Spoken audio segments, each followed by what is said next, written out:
இந்த பேசுகிறப்ப மாத்திரம் இந்த தில்லானா மூணாம்பால் படத்தில் மாதிரி அமைதியாக இருந்து கேட்டால் தான் பேச முடியும்.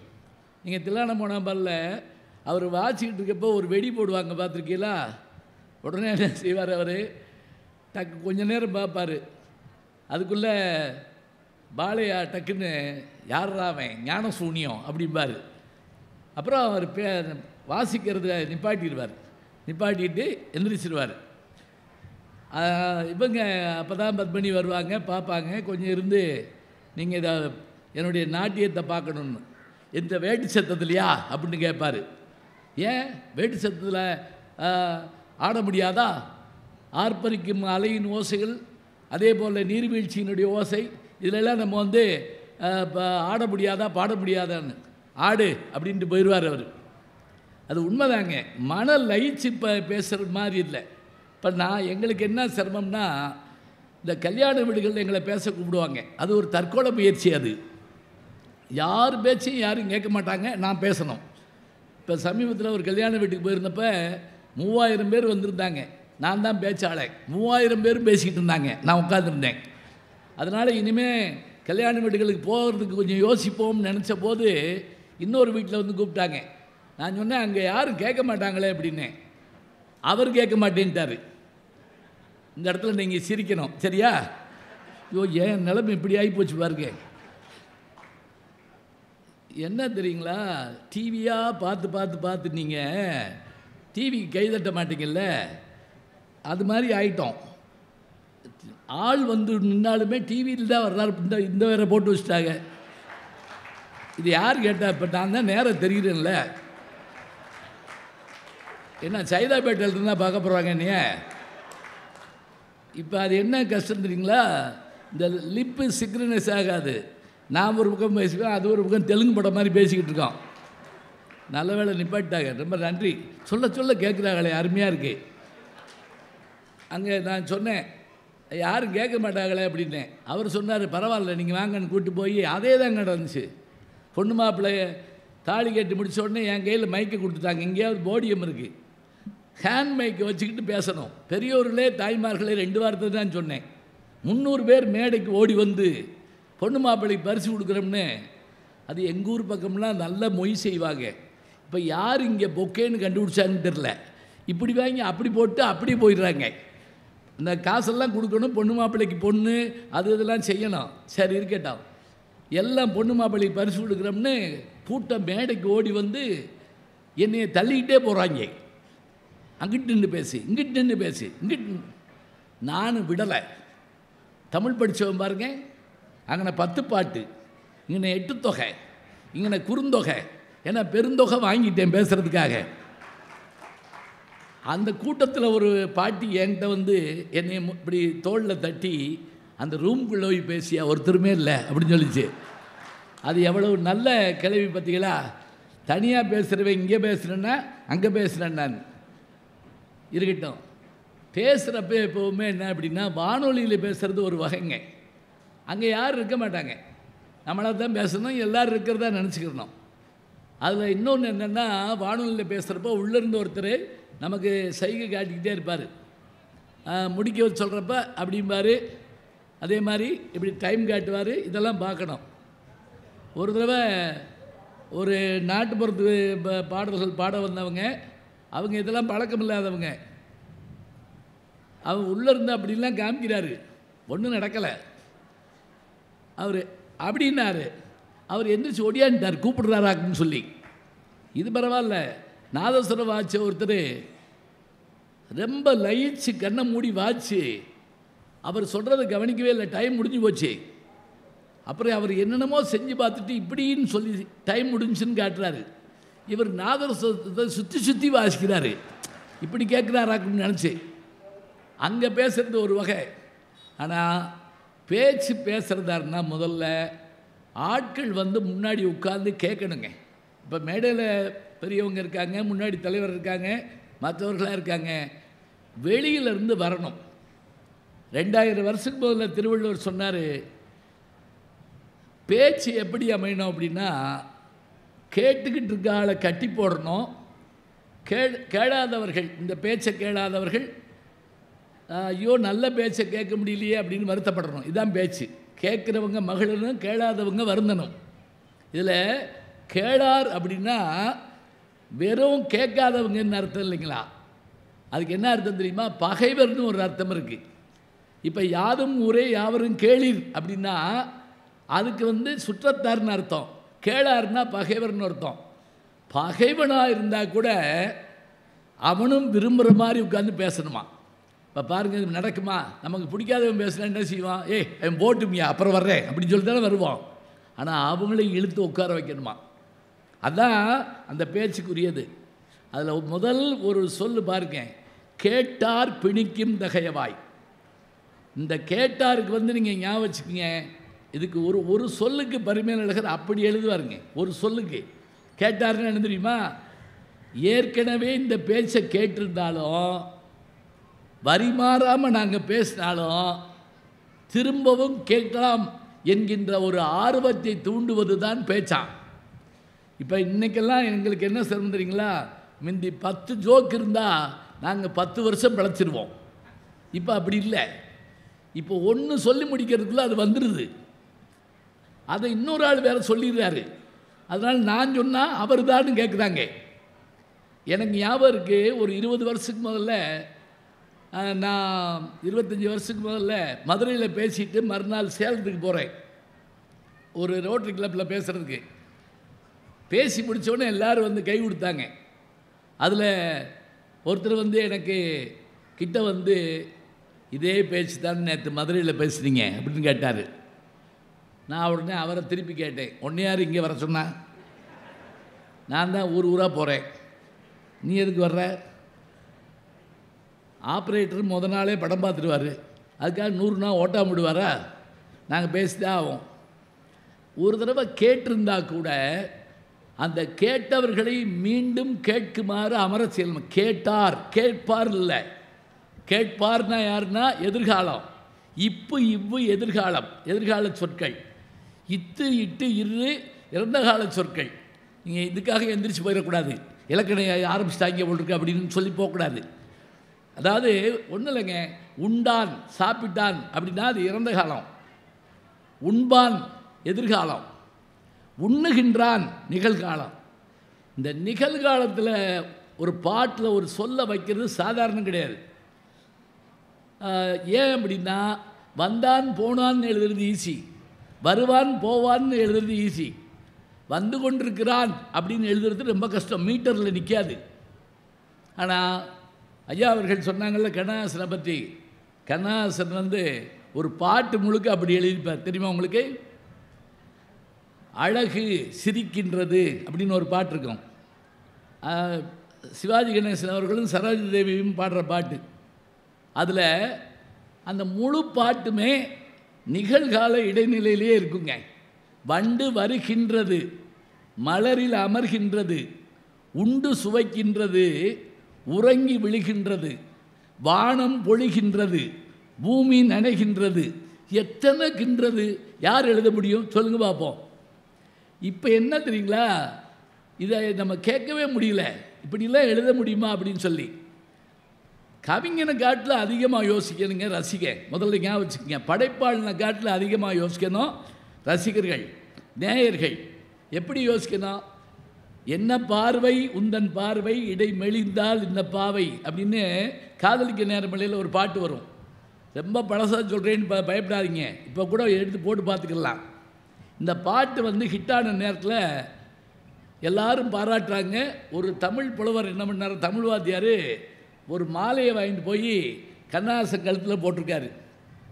அவர் என்னன்னாரு, உங்களை மாதிரி இலக்கணமாக யாருமே எழுத முடியாது, அப்படி என்ன இலக்கணம் எழுதிட்டேன்னு கேட்டிருக்காரு. என்ன பார்வை உந்தன் பார்வை இடைமெளிந்தால் இந்த பாவை, அருமையான இலக்கணம் பாட்டுருக்காரு. இதில் என்ன இலக்கணம் இருக்குன்றிருக்காரு கண்ணதாசன். இல்லை வரியில் பார்வைன்னு போட்டிருக்கீங்க, அடுத்த வரியில் பாவைன்னு போட்டிருக்கீங்க. ஆமாம் போட்டிருக்கேன். அதுக்கு இடையில் இடைமெளிந்தால்னு போட்டிருக்கீங்கல்ல, அப்படின்னா என்ன தெரியுமா? அதாவது பார்வையாகிய இடையின ரகரம் மெலிந்தால் கெட்டுப்போனால் பார்வை பாவையாக மாறும்னு நீங்கள் கண்டுபிடிச்சிருக்கீங்க. இவர் மாலையை கழட்டி அவருக்கு போட்டு நான் சத்தியமாக இப்படி யோசிக்கவே இல்லையா பொருந்தி வருது பாருங்க. என்ன தெரியுங்களா, இலக்கணம் நம்ம ஏன் பயப்படுறோம்னா எளிமையாக சொல்லலாமுங்க. தோன்றல், திரிதல், கெடுதல் 3 தான் இலக்கணம். ஒன்று, ஒரு எழுத்து தோன்றும், ஒரு எழுத்து இல்லாமல் போகும், ஒரு எழுத்து இன்னொரு எழுத்தாக மாறும். இதுதான் இலக்கணம். எப்படி? வாழை ப்ளஸ் பழம் என்ன போடுவோம்? வாழைப்பழம் இப்போ போடுவோம். இது தோன்றல், ஒன்று உண்டாகுது. கெடுதல்னா என்ன அப்படின்னா மரம் ப்ளஸ் வேர் என்ன போடுவோம்? மரவேர் அப்படின்னு போடுவோம். மரம் ப்ளஸ் வீடு மரவீடு. இம்மன்னா காணாம போச்சு. ஒன்று தோன்றுச்சு, அது தோன்றல். ஒன்று கெட்டு போச்சு, காணா போச்சு. இன்னொன்று ஓர் எழுத்து இன்னொரு எழுத்தாவது மாறும். அது என்ன தெரியுமா? மண் ப்ளஸ் குடம் சீக்கொட்டு மட்குடம் அப்படிமோ. இன்னும் இட்டா மாறுறது ஒரு வகை. இதுக்கு பேர் திரிதல்னு அர்த்தம். இப்போ இது நாங்கள் ஒரு செமஸ்டரில் நடத்த வேண்டியதை உங்களுக்கு நான் சொல்லியிருக்கேன். சரியா? ஏறத்தாலும் 6 மாதம் நடத்த வேண்டிய இலக்கணம் இது. இதை இப்படி சொல்ல முடியும்னு சொன்னால் என்ன அர்த்தம்? தமிழில் 2 வரியிலையும் ஒரு விஷயத்தை சொல்லலாம், அதையே 2000 வரியிலையும் சொல்ல முடியும். இப்போ அவர் சொன்ன வார்த்தை என்ன தெரியுமா? இடையினரகரமாகிய ராவண்ணா மெலிந்து போனால் அங்கே பார்வை பாவையாக மாறும்னு ஒரு ரசிகன் இருந்தால் கண்ணதாசனுக்கு எவ்வளோ பெருமையாக இருக்கும். இப்படிப்பட்ட ரசிகர்கள் கிடைக்கிறது எப்படி? புத்தக திருவிழாக்கெல்லாம் ஏன் தெரியுமா ஒடியாந்து பேசுகிறான்? இங்கே தாங்க ஒத்த சிந்தனையாளர்கள் ஒன்றாக இருப்பாங்க. எல்லாரும் புத்தகத்தை பற்றி படித்தவங்க, பேசினவங்க, கேட்டவங்க இங்கே தான் பேச முடியும். இன்னும் இந்த செல்ஃபோன் இருக்கிற இடத்துல ஒரு பேசுனோம்னா என்ன ஆகும்னா எல்லாத்தையும் இருக்கும், அதில் அவங்க பேசுறது நமக்கு கேட்கும். அது ரொம்ப கஷ்டம். நான் ஒரு மேடையில் பேசிக்கிட்டு இருக்கேன், கீழே பட்டிமன்றம், கீழே இருந்து ஒருத்தர் முடியலை அப்படிங்கிறாரு. என் காதில் கேட்குது. நான் அந்த ஆள்கிட்ட என்னையா முடியல அப்படின்னேன். இல்லை பட்டிமன்றம் முடியலேன்னு சொன்னேன் அப்படிங்கிறாரு. அவர் உட்கார்ந்துருக்க முடியலேங்கிறதான் சொல்கிறாரு, முடியலேங்கிறாரு. கேட்கணுங்க. இங்கே சாப்பிட்ட உணவு இங்கே போனால் 3 மணி நேரம். ஆனால் இங்கே கேட்குற செய்தி நம்ம மனதுக்குள்ளேயோ நம்முடைய அறிவுக்குள்ளேயோ போனால் 7 ஜென்மத்துக்கு வரக்கூடாது. இச்சைக்கும் 7 பிறவிக்கு முந்தனோடு உற்றோமை யாவோம் உமக்கே நாம் ஆட்செய்வோம் மற்றையம் காமங்கள் மாற்றேலோர் எம்பாவாயின்னு சொல்லி ஆண்டாள் தன்னுடைய பாசுரத்தில் சொல்கிறாருன்னா என்ன அர்த்தம்? ஒரு முறை ஒரு விஷயத்தை கேட்டோம்னா அது நமக்கு மறக்கவே கூடாது. அதனால தான் செல்வத்துள் செல்வம் செவி செல்வம்னார் திருவள்ளுவர். மற்ற செல்வங்கள் எல்லாம் வரும் போகும் அழிஞ்சிடும், ஆனால் காதில் கேட்ட செல்வம் அழியாது. ஒரு 7 சொல் கொண்ட திருக்குறளில் 5 தடவை செல்வம்னு சொல்கிறாருங்க. செல்வத்துள் செல்வம் செவி செல்வம் அச்செல்வம் செல்வத்துள் எல்லாம் தலை. சரியா இருக்கா? இதே 6 தடவை ஒரு சொல்ல பயன்படுத்துவார். தெரியுமா உங்களுக்கு? அது எந்த திருக்குறள்னு ஞாபகம் இருக்கா? சொன்னால் பரிசு கொடுப்பீங்களா? கீழே இருந்து திருக்குறளே கொடுப்பாங்க உங்களுக்கு. இப்போ நான் சொல்கிறது என்ன அப்படின்னா, இப்போ 5 சொல் கொண்ட ஒரு திருக்குறள் நான் சொல்லிட்டேன், நீங்களே ஆமான்ட்டீங்க. உங்களுக்கு என்ன சந்தோஷம்னா, இப்போ நீங்கள் இப்படி கேள்வியெல்லாம் கேட்குற பயப்படாதீங்க. எந்த கேள்வி கேட்டாலும் நானே பதில் சொல்லிடுவேன். ஏன்னா வகுப்பில் நான் அதைத்தான் செஞ்சேன். நானே கேட்பேன், நானே பதில். எதுக்கு நமக்கு ஊர் பகை? தெரியாதுன்னு சொல்லுவானே, வெளியே வாடன்னு நான் கூப்பிடுவானே, உள்ளே வாடன்னு அவன் கூப்பிடுவானே. ஒரு அப்பா கூட ஒரு பையனை கேட்டார், உங்கள் வகுப்புலேயே நல்லா படிக்கிறது யார்? எங்கள் வாத்தியார் அப்படின்னு இருக்காவேன். அதனால் இப்போ நான் ஒரு நிமிஷம் உங்களுக்கு டைம் தர்றேன். 6 தடவை ஒரே சொல்ல பயன்படுத்தியிருப்பார்.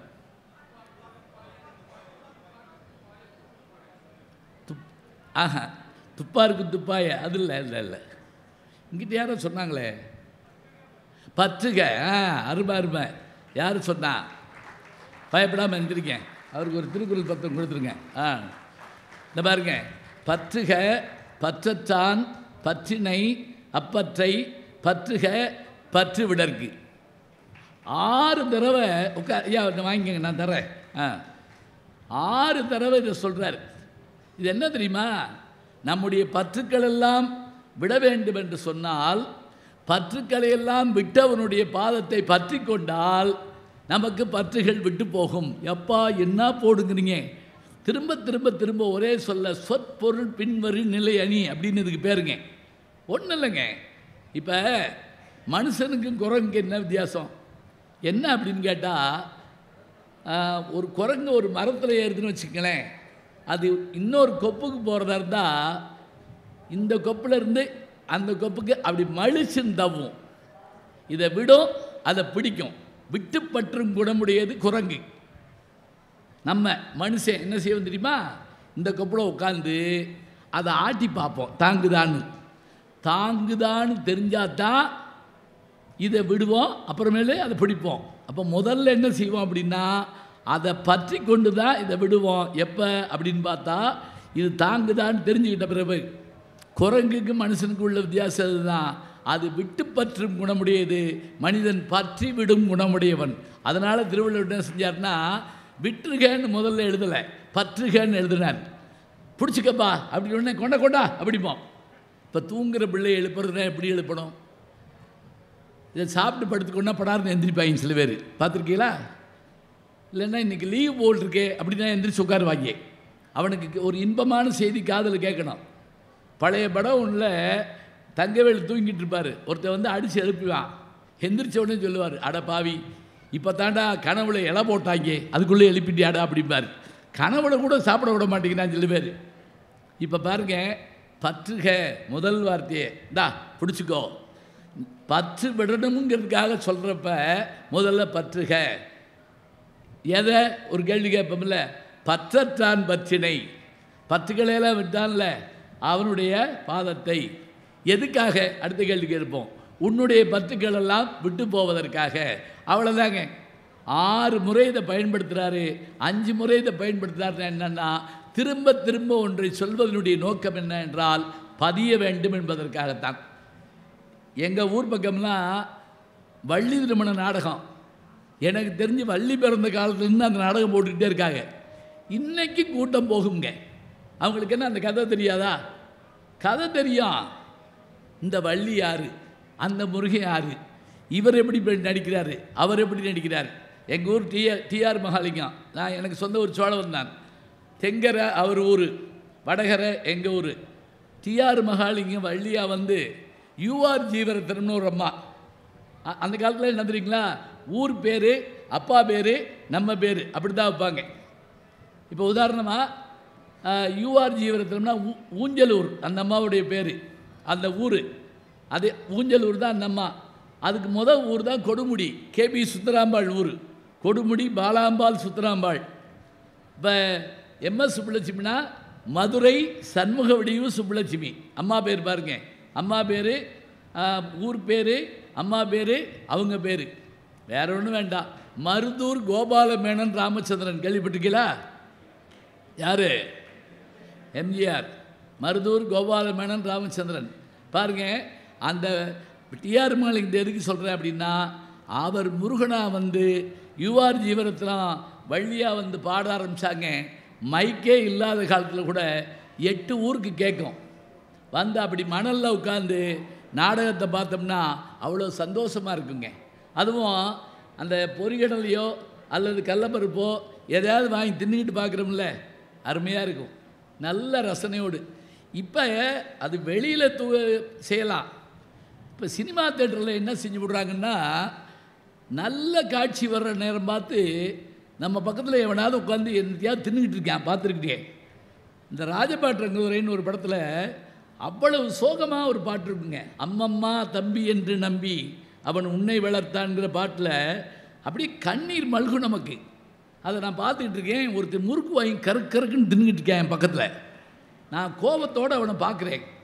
அவன் உடனே அப்படின்னா உனக்கு வேணுமான்னு கேட்குறான். சப்புன்னு இறுக்கி பிள்ளாம போல இருந்துச்சு.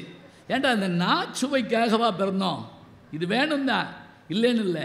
ஆனால் செவிச்சுவை எப்படிப்பட்டது? தங்கை என்னும் இளையகன்று தாய் வீடு வந்ததென்று என்னுடைய நாடகத்தில் காட்சி. அவள் கொண்டவனை பிரிந்து வந்து கோலம் கொண்டு நிற்பதற்கு கண்டவனே இன்னொருவன் சாட்சி. இந்த பாட்டு என்னன்னா, அந்த கதையை பூரா சொல்லி முடிக்கணுங்க. ராம நாடகத்தில் 4 தன்மைகளை நானும் கண்டேனே வரிசையாக சொல்கிற போது நமக்கு மனசு உருவி போகும். கடைசியாக முடிப்பார், அவன் ராஜாதி ராஜனுக்கு பிள்ளை அல்லவா, இந்த ராஜபாட்டு ரங்கதுரை ஏழை அல்லவான்னு சொன்னால் பார்த்துக்கிட்டு இருக்க நமக்கு கண்ணு கலங்கி போகுங்க. இலக்கியம் அப்படி படிக்கணும், அப்படி பார்க்கணும். இன்றைக்கி என்ன தலைப்பில் பேசலான்னு கேட்டபோது நீங்களே சொல்லுங்கன்னாங்க. நான் சொன்னேன் விருந்தும் மருந்தும் அப்படின்னு சொல்லி சொன்னேன். இது ஒன்றும் இல்லை, நீங்கள் பாட்டுக்கு ஏதாவது சித்த வைத்தியம் நினச்சிட்டு போயிடாதீங்க. விருந்துன்னா என்ன அப்படின்னா, நமக்கு ஏற்படுற மனமகிழ்ச்சி, அந்த பொழுதை ரொம்ப மகிழ்ச்சியாகவும் சந்தோஷமாகவும் விருந்து சாப்பிட்றப்ப இருக்கக்கூடிய அந்த மகிழ்ச்சி இருக்குல்ல, அது மாதிரி சில புத்தகங்கள் இருக்கும், சந்தோஷமாக படிப்போம். மருந்துன்னா என்ன தெரியுங்களா? மருந்து கெட்டதில்லை, உடம்பில் இருக்கக்கூடிய நோயை போக்குவது. இப்போ நமக்கு மனதில் ஏதேனும் குழப்பங்கள் இருந்தால் அந்த குழப்பங்களை தீர்த்து கொள்வதற்கு நாம் என்ன செய்வோம் அப்படின்னா, வேறு வழியே இல்லைங்க, புத்தகங்கள் தான் படிக்கணும்.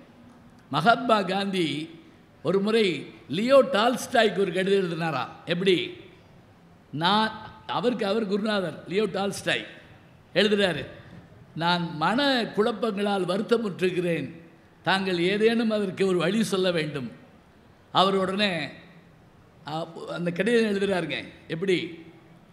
என்னிடத்தில் நீங்கள் யோசனை கேட்கிறீர்கள், நன்றி, ஆனால் இதற்கான பதிலெல்லாம் உங்கள் நாட்டிலே இந்தியாவில் தமிழ் மொழி என்ற ஒரு மொழியில் திருக்குறள் என்ற ஒரு நூல் இருக்கிறது, அந்த நூலில் இதற்கான விடை முழுவதும் இருக்கிறதுன்னு சொல்லி ஒரு ரஷ்யாக்காரர் சொல்கிறாரு, ரஷ்ய எழுத்தாளர். அதை கேட்டுட்டு காந்தியடிகள் கொஞ்சம் வெக்கப்பட்டாராம். நம்ம நாட்டில் இருக்கக்கூடிய மொழியில் எழுதப்பட்ட இலக்கியம் நமக்கு தெரியலேன்னு சொல்லி அந்த மொழிபெயர்ப்பை உடனே வாங்கி படிச்சுட்டு அதில் கீழே எனக்கு பிடித்த குறள்னு ஒரு திருக்குறளை எழுதி மோகன்தாஸ் கரம்சந்த் காந்தின்னு தமிழில் கையெழுத்து போட்டு கொடுத்தாருங்க. அப்படி காந்தியடிகளையே ஈர்க்கக்கூடிய, லியோ டால்ஸ்டாயை ஈர்க்கக்கூடிய பெருமையுடையது தான் திருக்குறள். அது மன நோய்க்கு மருந்துங்க. எத்தனையோ விஷயங்கள் சொல்லுவாங்க. இப்போ நீங்கள் மரம் அறுத்து அந்த வீடு கட்ட போகிறப்ப என்ன செய்வாங்கன்னா, ஒரு நூல் பிடிச்சி அதை அளப்பாங்க. அது எதுக்கு தெரியுங்களா? அந்த மரத்தில் கோணல் பானல் இருந்துச்சுன்னா அதெல்லாம் அப்படியே செதுக்கிட்டே வந்து நேராக்குவாங்க. அந்த நூல் மரத்திலே இருக்கக்கூடிய கோணல்களை சரி செய்யும். இந்த நூல் நம்முடைய புத்தக திருவிழாவிலே கிடைக்கிற நூல் நம் மனத்தில் ஏற்படுகிற கோணல்களை மாற்றி நம்மை மனிதராக்கும். இந்த கைதட்டி எனக்கு இல்லை, நன்னூல் எழுத்தாளர், நன்னூலை எழுதிய பவனந்தி முனிவருக்கு தான். அவர் தான் சொல்கிறார், மனக்கோட்டம் தீர்க்கும் அப்படிங்கிறார். கோட்டம்னா என்னென்னா வளைவுன்னு அர்த்தம். அதை போக்கக்கூடிய ஆற்றல் உண்டு அப்படிங்காங்க. இப்போ நமக்கான விஷயங்களில் என்ன அப்படின்னு பார்த்தீங்கன்னா, நாம் பொழுது போகிறதுக்காக 1000 விஷயங்கள் படிப்போங்க. ஒரு ஒன்றும் இல்லை, நகைச்சுவையாக ஒன்றை பார்த்த உடனே சந்தோஷம் ஏற்படுது. இப்போ எழுத்தாளர் மாலன் அவர்கள் சொன்னாங்க பாருங்கள், மதுரையில் வந்து அந்த மனைவியின் கூந்தலுக்கு மனம் இருக்கான்னு சொல்லிட்டு அந்த பாட்டு குறுந்தொகையில் 2வது பாட்டு, கொங்குதேர் வாழ்க்கை அஞ்சிரை தும்பி காமம் செப்பாது கண்டது மொழிவோம். அதில் ஒரு சுவாரஸ்யமான செய்தி இருக்குது. நான் ஏற்கனவே சொல்லியிருக்கேன், இருந்தாலும் பரவாயில்ல, சொல்லித்தான் ஆகணும், வேறு வழி இல்லை. ரொம்ப நாளைக்கு முதல்ல திருவாரூரில் ஒரு ஆசிரியர் வகுப்பில் பாடம் நடத்துகிறார். 8ஆம் கிளாஸோ 9ஆம் கிளாஸோ பாடம் நடத்துகிறார். இந்த பாட்டை நடத்தி விளக்கம் சொல்கிறாரு. அதில் கேட்டுக்கிட்டு இருந்த பையங்களில் பல பையங்க நல்லவன், தூங்கிடுவான் அவன் பாட்டுக்க. சில பேர் என்ன வேணாலும் சொல்லிக்கொண்டு உட்காந்துருப்பான்.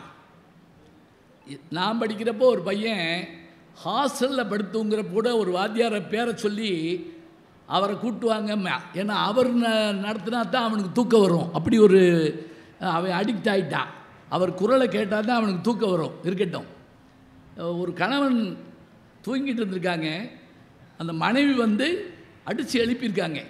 அவன் அதிர்ச்சியாகி எந்திரிச்சு என்னன்னு கேட்டிருக்கான். தூக்க மாத்திரை சாப்பிடாமல் படுத்துட்டீங்க அப்படின்னு. தூக்கம் வந்தால் விட வேண்டியது தானே, கடமையை செய்கிறாங்களாம். நல்ல வேளை கரைச்சி காதில் ஊற்றாம போச்சு அந்த அம்மா. இப்போ ஒரு பையன் எந்திரிச்சு ஒரு கேள்வி கேட்டிருக்காரு. என்ன கேள்வி தெரியுமா? சிவபெருமான் மனுஷனாக தான் வந்தார். அந்த பாட்டு எழுதி கொடுத்தார்ல தருமிக்கு, சிவபெருமான் மனுஷனாக தான் வந்தார். நக்கீரர் மனுஷன்தான். மனுஷனுக்கு மனுஷன் சண்டை. என்ன சண்டை? சிவபெருமான் எழுதி கொடுத்த அந்த பாட்டில் கொங்குதேர் வாழ்க்கை அஞ்சிரை தும்மி காமம் சிப்பாது கண்டது மொழிமோங்கிற பாட்டில் கூந்தலுக்கு இயற்கையிலேயே மனம் உண்டுங்கிறார், நக்கீரர் இல்லைங்கிறார். இதுதான் வாய் சண்டை முத்துது. அது நீங்கள் திருவிளையாடல் பார்த்துருந்தாலே தெரிஞ்சிருக்கும். அதில் வந்த உடனே எவன் இந்த பாட்டுக்கு குறை சொன்னது, அவன் இவன் என்ற ஏகவசனம் வேண்டாம். முத்துராமன் சொல்லுவார், பலவீனமாக பேசுவார் பாவம். உடனே ஒரு கோபத்தோடைய யார் இந்த கிழவன் அப்படிப்பார். முத்தமிழ் சங்கத்தின் தலைமை புலவன் நக்கீர், ஓ கீரனா அப்படின்னு ஒரு எகத்தாரமா, என்ன குற்றம் கண்டீர்? உடனே அவர் சொல்லுவார், முதற்கண் பாடலை இயற்றியது யார்? யாம் இயற்றினோம். எழுதிய நீர் வராமல் மற்றவரிடம் கொடுத்து அனுப்ப காரணம் அது நடந்து முடிந்த கதை. உடனே இவர், புலவர்க்கு முதலில் பொய்யுரை தேவையில்லை, அதை தாம் புரிந்து கொள்ள வேண்டும். உடனே சிவாஜி அடிப்பாருங்க, புரிந்தது புரியாதது, தெரிந்தது தெரியாதது, அறிந்தது அறியாதது அனைத்தும் அறிவோம் யாம். உடனே இவர் விட மாட்டார், அனைத்தும் அறிந்து விட்டால் எழுதும் பாடலில் பிழை இல்லை என்று அர்த்தமா? அதை நான் சொல்லக்கூடாதா? எங்கே கூறி பாரும். உடனே பாட்டை சொல்லுவார். இவர் சொல்லி முடித்த உடனே கோவம் வந்துடும். கோவம் வந்து கடுமையாக 2 பேர் வஞ்சி சொல்லுவார், சங்கதனை கீரென அறுக்கும் நக்கீரனோ எனது பாட்டில் ஆராய்ந்து குற்றம் சொல்லத்தக்கவன். நீ ஒரு சங்க அறுத்துட்டு பிழைக்கக்கூடிய நீயா எனக்கு வந்து பாட்டில் பொருள் சொல்கிற, குறை சொல்கிற?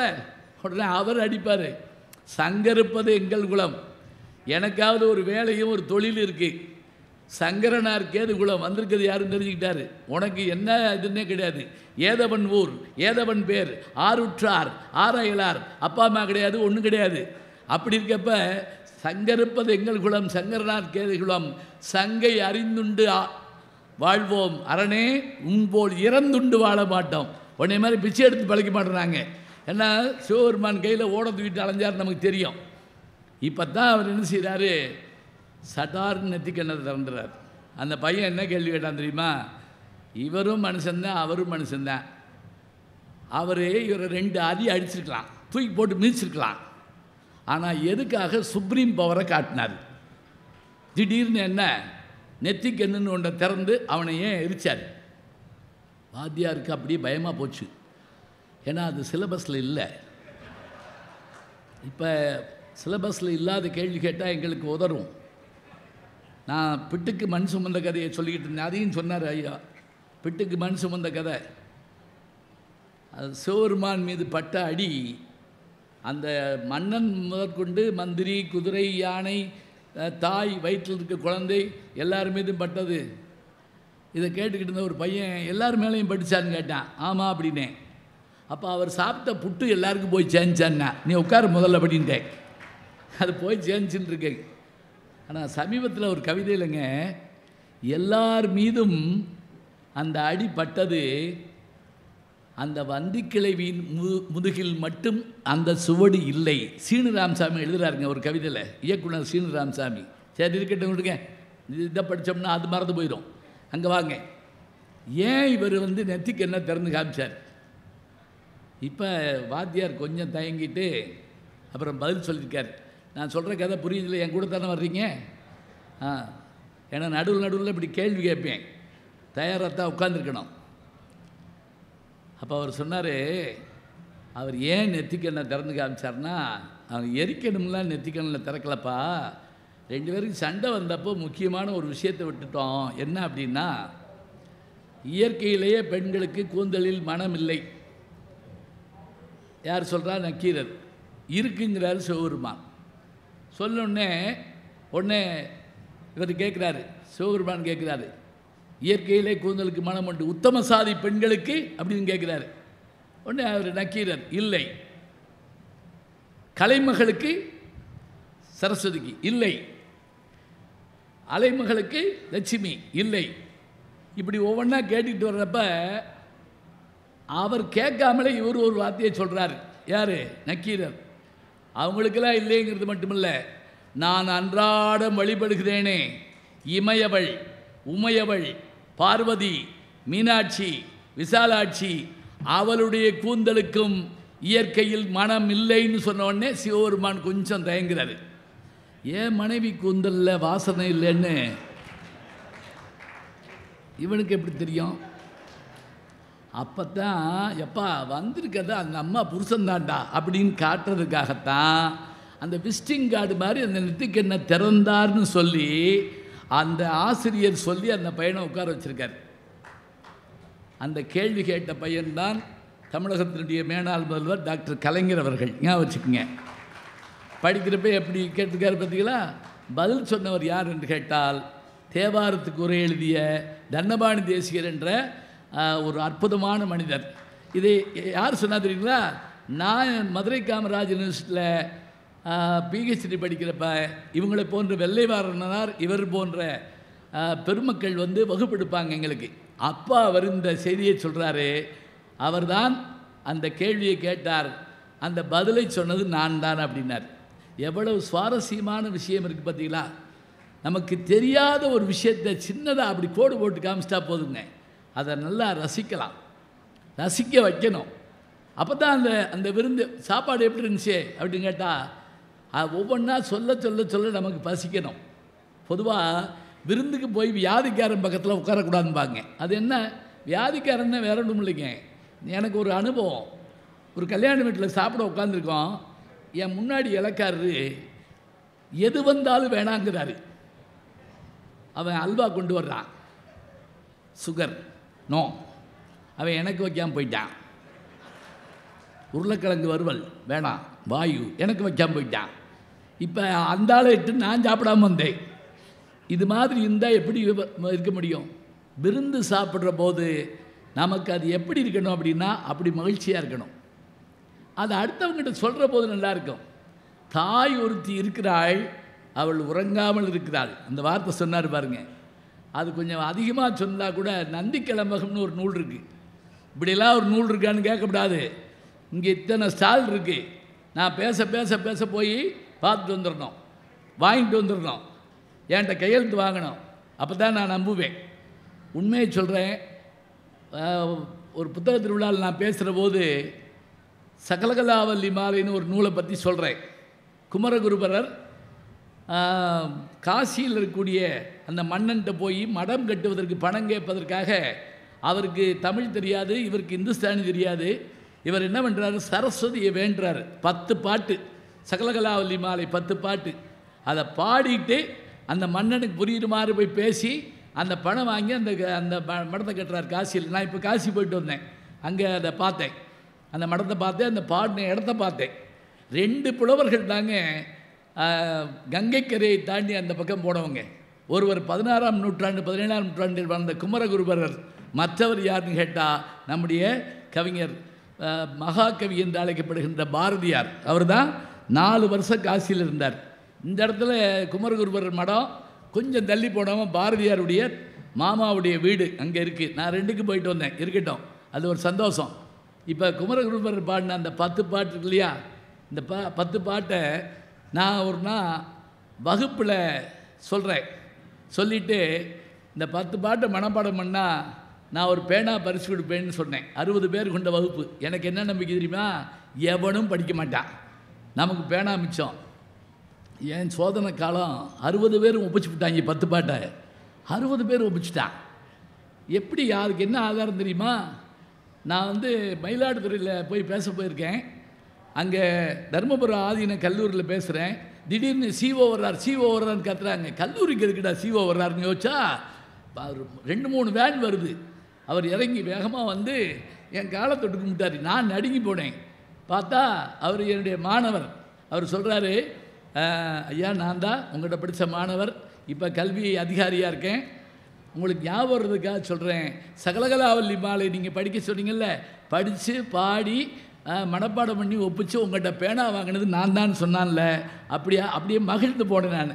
இதை நான் சொல்லி முடித்து நீங்கள் இந்த பாட்டெலாம் படித்து ஞாபகப்படுத்திக்கிட்டிங்கன்னா உங்களுக்கு எல்லா வகையான பெருமையும் கிடைக்கும்னு சொன்னேங்க. பேச்சு முடியறதுக்குள்ளே உள்ளே போய் எத்தனை புத்தகம் இருக்கோ அத்தனையும் வாங்கிட்டு வந்தாங்க. ஒருத்தர் என்ன பண்ணார் தெரியுமா? எல்லா புத்தகத்தையும் வாங்கிட்டு வர சொல்லி அவ்வளவு பேருக்கும் எல்லாருக்கும் ஒன்று ஃப்ரீயாக கொடுத்தாருக்கேன். வெந்தாமரைக்கென்று நின் மலர்பாதம் தாங்க என் வெள்ளை உள்ளத்து தண்டாமரைக்கு தகாதுகளோ, சகமேலும் அளித்து உண்டான் உறங்க ஒளித்தான் வித்தாக உண்டாக்கும் வண்ணம் கண்டான் சுவைகள் கரும்பே சகலகலாவல்லியே. பாட்டு இந்த பாட்டு. இதை பாடினா நல்லாயிருக்கும். எனக்கு பாட தெரியாது, ஞானசம்பந்தன்னு பேரே தவிர பாட தெரியாது. அதனால் ஒன்றும் தப்பு இல்லை. வெட்டியாக முயற்சி பண்ணி கூட்டத்தை கலைக்கக்கூடாது. ஏதோ ஒரு மரியாதைக்காக உட்காந்துருக்கீங்க. அதனால் அந்த பாட்டை அப்படி பாடினா நல்லாயிருக்கும். அதில் என்ன தெரியுமா பாட்டு பொருள்? நான் போய் சிவபெருமான்கிட்ட கேட்டுருக்கலாம். அவனோ பித்து பிடிச்சி அலையிறான், பித்தா பிரைசூடி பெருமானே. சரி, திருமால்கிட்ட போய் கேட்டுருக்கலாம். அவர் எப்போ தூங்குவார், எப்போ எந்திரிப்பான்னு தெரியாது, அவர் படுத்து தூங்கிட்டு இருக்காரு. நீ தான் முழிச்சிருக்க சரஸ்வதி, நீ தான் முழிச்சிருக்கிற. உன்னுடைய கையில் ஜபமாலை இருக்குது, உன் கையில் வீணை இருக்குது, உன் கையில் புத்தகம் இருக்குது. இன்றைக்கும் படிச்சுக்கிட்டே இருக்கக்கூடிய ஒரு கடவுள் யாருன்னு கேட்டால் சரஸ்வதி தாங்க. கையில் பார்த்தீங்களா அந்த புத்தகம் வச்சுருக்கிறா. அதனால் நான் உன்கிட்ட கேட்குறேன், உண்டான் உறங்க ஒளித்தான் பித்தாக உண்டாக்கு மன்னம் கண்டான் சுவைகள் கரும்பே சகலகலா வல்லியேன்னு சொன்னால் 10 பாட்டு நிறைவாக எப்படி முடிக்கிறா தெரியுமா? மண்கண்ட வெண்குடை கீழாக மேம்பட்ட மன்னரும் என் பண்கண்ட அளவில் பணியை செய்வாய். படைப்போன் முதலாய் விண்கண்ட தெய்வம் பலகோடி உண்டேனும் உன்போல் கண்கண்ட தெய்வம் உலகா சகலகலா வல்லியேன்னு சொல்லி பாடி அவர் அந்த மன்னர்கிட்ட போய் அந்த மன்னர் இவரை பாராட்டி பரிசு கொடுத்து அந்த மடம் கட்டப்படுது. கேதார் கட்டுங்கிற இடத்துல இருக்குதுங்க அது. இப்போ இதை கேட்ட உடனே நமக்கு என்ன தோணும் தெரியுமா? இந்த புத்தகத்தை வாங்கணும்னு தோணும், பிள்ளைகளை படிக்க வைக்கணும்னு தோணும். இது இன்றைக்கி நீங்கள் ஞாபகம் வச்சுக்கங்க. சமீப காலத்தில் நான் ஒரு அதிர்ச்சியான செய்தியை சொல்கிறேன். அவங்க எழுத்தாளர் இருக்கிறதுனால அவங்க அது எழுதுனா கூட எல்லோரும் படிக்கலாம். பள்ளிக்கூடங்களில் கல்லூரிகளில் பேச போகிறப்ப நல்ல பாடலோ நல்ல நகைச்சுவையோ சொன்னால் ரசிக்க தெரியலைங்க. தமிழ் தெரியல, என்ன பண்ணுவீங்க? நல்ல செய்தியை சொன்னால் உள்வாங்க மாட்டேங்கிறாங்க. ஒன்றும் இல்லை, ஸ்லேடைன்னு ஒரு வார்த்தை வச்சுருக்கோம். ஸ்லேடைன்னு என்ன? ஒரு சொல்லு இன்னொரு பொருள் கொடுத்தா அருமையாக இருக்கும், அதை ரசிக்க தெரியணும். இப்போ நான் நெதர்லாந்து போயிருந்தேன். அங்கே லேடன் பல்கலைக்கழகத்துக்கு போன போது அங்கே இருக்கக்கூடிய தாமர பட்டயங்கள் அங்கே இருக்குதுன்னு சொல்லி என்னுடைய நண்பர் வேதாசலம் சொல்லியிருந்தார். அவர் தொல்லியல் துறை அதிகாரி. நீங்கள் போய் பார்த்துட்டு வாங்க அப்படின்னு சொல்லியிருந்தார். நான் போய் பார்த்தேங்க. அந்த செப்பு பட்டயங்கள் யார் தெரியுங்களா? ராஜராஜ சோழனுடைய செப்பு பட்டயங்கள். அதாவது கடாரம்ங்கிற அந்த பகுதியை ஆண்ட, அதாவது இன்றைக்கி இருக்கக்கூடிய மலேசியா பினாங்கு பகுதி, அதை ஆண்ட ஒரு மன்னன் தமிழ்நாட்டில் ஒரு புத்த விகாரம் கோயில் கட்டுவதற்காக இடம் வேணும்னு ராஜராஜ சோழன்ட்ட கேட்குறான். 1000 வருஷத்துக்கு முதல்ல. உடனே அவர் என்ன பண்ணுறாரு? வெறும் கோயிலாக இருந்தால் விளக்கேற்ற முடியாது, அதில் வேறு நல்ல காரியம் நடக்காது, அதனால் கோயிலுக்கு இடமும் கொடுத்து அந்த செலவுக்கான ஒரு ஊரையும் உனக்கு தர்றேன் அப்படின்னு சொல்லி ஆனைமங்கலம்ங்கிற ஒரு ஊரையே தானமாக தந்ததற்கு அடையாளமாக ஒரு செப்பு பட்டயத்தை தர்றாருங்க. அந்த செப்பு பட்டயம்னா அங்கே நெதர்லாந்து நாட்டில் லேடன் பல்கலைக்கழகத்தில் அங்கே வச்சுருக்காங்க. அங்கே எப்படி போச்சு ஒரு கேள்வி கேட்கலாம். அது டச்சுக்காரர்கள் தேசம், நம்மை டச்சுக்காரர்கள் ஆண்டிருக்கிறார்கள். அப்படிலாம் சொல்லக்கூடாது. நம்மளை ஆளாதவர்களே கிடையாது. போர்ச்சுகீசியர்கள், ஆங்கிலேயர்கள், அப்புறம் பிரெஞ்சுக்காரர்கள், டச்சுக்காரர்கள், ஆர்மீனியர்கள் எல்லாரும் ஆண்டிருக்காங்க. அப்படி ஆண்டாங்கள்ல. அதில் அந்த டச்சுக்காரர்கள் இங்கே இருந்தபோது நாகப்பட்டினம் சூடாமணி விகாரம், பொன்னியின் செல்வன் 5ஆம் பாகம் படிச்சிருந்தீங்கன்னா அந்த பொன்னியின் செல்வனுக்கு காய்ச்சல் ஏற்பட்டப்போ கொண்டு போய் சேர்த்து விடுவாங்கள்ல அந்த இடம்.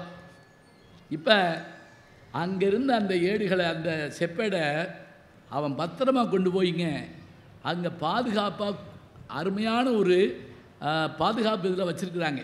நம்ம அனுமதி வாங்கிட்டு போனால் கையுறை போட்டு தான் அதை தொட சொல்கிறாங்க. நான் அவங்ககிட்ட கெஞ்சி கேட்டு அந்த கையுறையை கழட்டிட்டு அதை தொட்டு பார்த்தேங்க. மெய் சிலிர்த்து போச்சு. 1000 வருஷத்துக்கு முந்தின ஒரு செப்பு பட்டயத்தை என்னால் தொட்டு பார்க்க முடிகிறது என்றால் ஹஜ்ஜி வெல்ஸ் எழுதின கால இயந்திரம் என்ற ஒரு நூல், டைம் மிஷின், தமிழில் கூட சுஜாதா எழுதியிருக்காரு. அதில் ஏறி பயணம் பண்ண மாதிரி எனக்கு இருந்தது அதை தொட்டு பார்த்த உடனே. இப்போ தொட்டு பார்த்துட்டு வெளியே வர்றப்ப என் நண்பர் என்னை கூட்டு போனவர் வந்தார். நான் அவர்கிட்ட கேட்டேன், இது நம்ம பொருள் தானே, இதையே நம்ம வாங்கிட்டு வந்துடக்கூடாது அப்படின்னு கேட்டேன். இப்போ வாங்கலாம், நம்ம இந்திய அரசாங்கத்தின் மூலமாக கேட்டு கூட வாங்கலாம். அவர் சொன்னார், இது இங்கேயே இருக்கட்டும், ஏன்னா இது காப்பர். காப்பர்னா என்ன? தாமிரம். இது காப்பர். அங்கே கொண்டு போயிட்டா இதை யார் காப்பர்? புரிஞ்சு கைதட்டின 25 பேருக்கு நன்றி. அங்கே கொண்டு போனால் யார் காப்பர்? இங்கே இருக்கட்டும். இந்த சொல் பார்த்தீங்களா, இது ஆங்கிலம் தமிழ் கலந்து நான் சொல்கிறேன். ஒரு சொல்லு தாங்க, இன்னொரு வார்த்தை அது பொருள் தர்ற போது நமக்கு என்ன இனிமே இருக்கு பாருங்க. திருவள்ளுவர் ஒரு இடத்துல பயன்படுத்துகிறார்ல, இந்த மாதிரி சொல்லே போடுவார். என்ன திருக்குறள்? இதுக்கு ஒரு புத்தகம் இருக்குது, வாங்கி வச்சாச்சா? அப்படின்னா நான் தான் எல்லா புத்தகத்தையும் வாங்குவேன்னு நினைக்கிறேன். சரி, இருக்கட்டும், பரவாயில்ல. இப்போ யாராக இருந்தாலும் வாயை அடக்கிட்டா நல்லதுங்கிறாரு. என்ன பாட்டு? இப்படி சொன்னா தான் நல்லது. என்ன முழுசாக யாருக்கும் தெரியாது. இந்த தேசிய கீதம் பாடுறப்ப கடைசி வரியில் வந்து சேர்ந்துக்கிடுவாங்க, பார்த்துருக்கீங்களா? ஜெயகேன்னு வந்து சேருவாங்க. யாகாவராயினும் சோகாப்பர் சொல்லிலுக்கு பட்டு, யாகாவராயினும் நாகாப்பர் காவாக்கால். யாராக இருந்தாலும் நாக்கு அடக்கி பேசு. இதை ஒரு மருத்துவர் சொன்னாருங்க எனக்கு. எப்படி தெரியுமா? அவர் சொன்னார், டயாபெட்டிக் போன்றவையெல்லாம் வராமல் இருக்கணும்னா நாக்கு அடக்குங்க, யாகாவராயினும் நாகாக்க. அவர் சொல்கிறதுக்கும் பொருந்தது பாருங்க. கண்டதை தின்னுட்டு போய் டாக்டரை போட்டு படுத்தக்கூடாது. சில பேர் 1/4 கிலோ அல்வா தின்னுட்டு காப்பியில் சுகர் போட வேண்டாம் அப்படின்ட்டுருவாங்க. 1/4 கிலோ அல்வா தின்னது நீ தானே, அப்புறம் என்ன காப்பியில் சுகர் வேண்டான்னு இருக்க சொல்கிறோமா? இந்த ஸ்லேடையை உள்வாங்க தெரியலன்னா நம்ம என்னங்க செய்கிறது? என்ன காரணம் தெரியுமா? நாம் மொழி படிக்க வேண்டாம்னு சொல்லலை, எல்லா மொழியும் படிக்கணும். 33 மொழிகள் தெரிந்த ராகுல சாங்கித்யாயனை நான் படிச்சுக்கிட்டே இருப்பேன். இப்போது அவருடைய வாழ்கா முதல் கங்கை வரை ஏறத்தாழ எத்தனை பதிப்பு வந்திருக்குன்னு சொல்ல முடியாது. அவருக்கு 33 மொழிகள் தெரியும், தமிழ் உள்பட. சென்னைக்கு வந்திருக்காருங்க. சென்னைக்கு வந்தவர் அது எழுதுகிறாரு, மயிலாப்பூர் குளத்தில் குளித்தேன், கூவம் நதியில் மக்கள் குளித்து விட்டு போவதை நான் பார்த்தேன் எழுதுகிறார் அவர். அவர் வந்து தமிழில் அதுக்கு ப்ரூஃப் நான் திருத்தி தரேன்னு வாங்கிட்டு போகிற அளவுக்கு தைரியம் உள்ளவர். எல்லா மொழியும் படிக்கணும், எல்லா மொழியும் படிக்கணும். நம்ம மொழியை ரசிக்க வேண்டாமா? மதம் பரப்பு வந்த பாதிரிமார்கள் நம் மொழியை பார்த்து படித்துவிட்டு இந்த மொழிக்கு ஈடேது இணையேதுன்னு சொல்லி அவர்கள் தமிழ் படித்தார்கள். அதனால் வீரமாமுனிவர் சதுரகிராதியை உருவாக்கினார். ஜி போப் திருவாசகத்துக்கு அதை மொழிபெயர்த்ததோடு மட்டுமல்லாமல் அதை நமக்கு எளிமையாக்கி தந்தார். இதே போல் நம்ம வரிசையாக எல்லாத்தையும் பார்க்குறோம். கால்டுவெல் ஒப்பிலக்கணம் எழுதுறான்னு பார்க்குறோம். இதெல்லாம் என்ன? அவர்களுக்கு தாய்மொழி இது இல்லை, ஆனால் அவங்க படித்தாங்க. நமக்கு தாய்மொழி இதுதான், நாம் படிக்கலை. ஏன்னா இது வேலை கிடைக்குமா அப்படின்னு முதல்ல ஒரு கேள்வி கேட்குறோம். வேலை கிடைக்கிறதுக்காகவா படிக்கிறோம்? யோசிச்சு பாருங்க. வேலை கிடைக்கிறதெல்லாம் இருக்கட்டுங்க, படிக்கிறதுங்கிறது எதுக்காக தெரியுமா? அது பதவி உயர்வுக்காக, பணத்துக்காக, அதெல்லாம் தாண்டி ஒன்று இருக்குங்க. அது உயிருக்காகுங்க. இந்த உயிர் மகிழ வேண்டும் என்று சொன்னால் ஒரு கவிதையால் மகிழும், ஒரு எழுத்தால் மகிழும், ஒரு சொல்லால் மகிழும். அதான் வேணும். அப்போ இந்த மாணவர்கள் மற்றவர்கள் வந்து ரசிக்க தெரியாமல் உட்கார்ற போது நமக்கு ரொம்ப வேதனையாக இருக்குது. ஒரு கவிதையை சொன்னால் உள்வாங்க தெரியலங்க, ஒரு ஸ்லேடையை சொன்னால் உள்வாங்க தெரியல. அதுவும் நான் ரொம்ப எளிமையான ஸ்லேடை சொல்கிறேன். அப்பா இதையாவது கேட்டுக்கப்பா. இப்போ உதாரணமாக வகுப்பில் பாடம் நடத்துகிற வாத்தியார் ஒரு பாட்டை சொல்லி இதை பாடுனா நல்லா இருக்கும்னு சொல்லியிருக்கார். இப்போ அவங்க சொன்னாங்கள்ல, கண்ணன் பாட்டில் நேரம் மிகுந்தது இன்னும் நித்திரையின்றி உங்கள் நினைப்பு தெரியவில்லை கூத்தடிக்கிறீர். இந்த பாட்டை பாடுறப்ப எவ்வளோ இனிமையாக இருக்குங்கிற விஷயம் நீங்கள் பாடி கேட்டால் தெரியும். நான் அந்த வாத்தியார் சொல்லியிருக்காரு, இந்த பாட்டை பாடுனா நல்லா இருக்குன்னு சொல்லியிருக்காரு. ஸ்லேடைக்கு உதாரணம் சொல்கிறேன். அப்போ ஒரு பையன் எந்திரிச்சு கேட்டானா, ஐயா உங்களுக்கு பாடம் தெரியுமா? அப்படி தானே கேட்கணும். அவன் என்ன கேட்டான் தெரியுமா? ஐயா நான் உங்களை பாடையில் பார்க்கணும்யா. எப்படி இருக்கும் பாருங்க. இன்னொருத்தர் எந்திரிச்சு எப்போ பார்க்கலாம்யா அப்படின்னா அவர்னா வாரமாக போவார். இப்போ பாருங்க, பாடுகிற போதுங்கிற ஒரு சொல்ல அவன் இன்னொரு பொருளில் அடிக்கிற போது நமக்கு எத்தனை ஆச்சரியமாக இருக்குது பாருங்க. நான் நந்திக்கிழமை ஏன்னு சொன்னேன் தெரியுமா? அதில் அந்த தலைவி ஒவ்வொரு முறையும் தலைவன் வந்துட்டான்னு தெரிஞ்சுட்டு இரவு குறின்னு பேர். இரவு குறின்னா இரவு ராத்திரி வந்து பார்க்குறது. அவன் முதல்ல கல்லை கொண்டு எறிவான், சத்தம் கேட்கும், இவன் எந்திரிப்பா, அம்மா என்னம்மா அப்படிப்பா, தண்ணி குடிக்க போகிறேன் வார்த்தை. 2வது தடவை அவன் அங்கேருந்து ஒரு சவுண்டு கொடுப்பான், எந்திரிப்பா என்ன அப்படின்னு கேட்பா, அம்மா ஒன்றும் இல்லை கழிவறைக்கு போகிறேன். எப்படி அம்மாட்ட விலைக்கு சொல்ல முடியும்? நான் ஒருத்தனை வர சொல்லியிருக்கேன், வெளியே நிற்கிறேன், சொல்ல முடியுமா? முடியாது. 3வது தடவை அவன் ஏதோ ஒரு சிக்னல் கொடுத்த உடனே இவன் எந்திரிக்க போகிறதுக்குள்ளே பார்த்தா அம்மா எந்திரிச்சு உட்காந்துருக்கா. அப்போ இவன் மனசுக்குள்ளே என்ன செய்கிறா தெரியுமா? இந்த ஊரில் நாய் தூங்கினாலும் தூங்கிறோம், ஆனால் என் தாய் தூங்க மாட்டேங்கிறா. நாய் துஞ்சினும் தாய் சுஞ்சால் அப்படின்னு மனக்கலக்கத்தோடு பேசுகிறாங்க. இதே நந்தி கிளம்பகத்தில் தான் ஒரு பாட்டு இருக்குது, என்ன தெரியுங்களா? அந்த காலத்தில் அந்த திருமணமானவர்கள் சில நேரங்களில் அந்த பரத்தையர் வீட்டுக்கு போகிறாங்கங்கிற விஷயத்தை நம்ம பார்க்குறோம். இதில் சிலப்பதிகாரத்தில் கூட அந்த கோவலன் மாதவி வீட்டுக்கு போனான் அப்படிங்கிறத. அப்படி போயிட்டு வர்றான்ல, அப்படி போயிட்டு வரக்கூடிய அவன் மறுநாள் காலையில் மனைவிட்ட வழிவான் பாருங்க, எங்கே போனேன் நேற்றிரவு அப்படின்னா எப்படி சொல்லுவேன்? ஒரு மாதிரியா லூசு மாதிரி சிரிச்சிருக்கான். சரி, நீ எங்கே போனேன்னு சொல்ல வேண்டாம், அந்த வீட்டில் பாட்டு பாடினியான்னு கேட்டிருக்கான். இவனுக்கு பெருமையாக சந்தோஷம் தாங்க முடியாமல் கேட்டுருப்பா போல நினச்சி, ஆமாம் அப்படின்னா நினச்சேன் அப்படின்னா அவ என்ன நினச்ச? ராத்திரி 12 மணிக்கு ஒரு சத்தம் கேட்டது. எங்கள் அம்மா சொன்னா காட்டில் பேய் அழுகுதுன்னு சொன்னான். என் தோழி சொன்னா, இந்த ஊரில் இருக்கவங்களாம் சொன்னாங்க நரி ஊழையிடுதுன்னு சொன்னாங்க. ராத்திரி 12 மணிக்கு அவன் பாடியிருக்கான், பேய் அழுகுதுன்னாங்க, நரி ஊழையிடுதுனாங்க. என் தோழி நாயாத்தான் இருக்கும் அப்படின்னா நான் நீயாத்தான் இருக்கும் அப்படின்னு சொன்னேன். நீ என் வாயை திறந்து பாடுவானா? ஈட்டு புகழ் நந்தி பான நீ எங்கையர்தம் வீட்டிலிருந்து பாட விடிவளவும் காட்டிலும் பேய் என்றால் அன்னை, பிறர் நரி என்றார், தோழி நாய் என்றால் நீ என்றேன் நான். முடிஞ்சு போச்சுக்க. என்ன ஆச்சரியம்னா, இந்த நந்திக்கிழமத்தை எழுதின ஆசிரியர் பேர் தெரியாது, காடவராயர்னு சொல்கிறாங்க, ஆனால் உண்மையான நமக்கு தெரியல.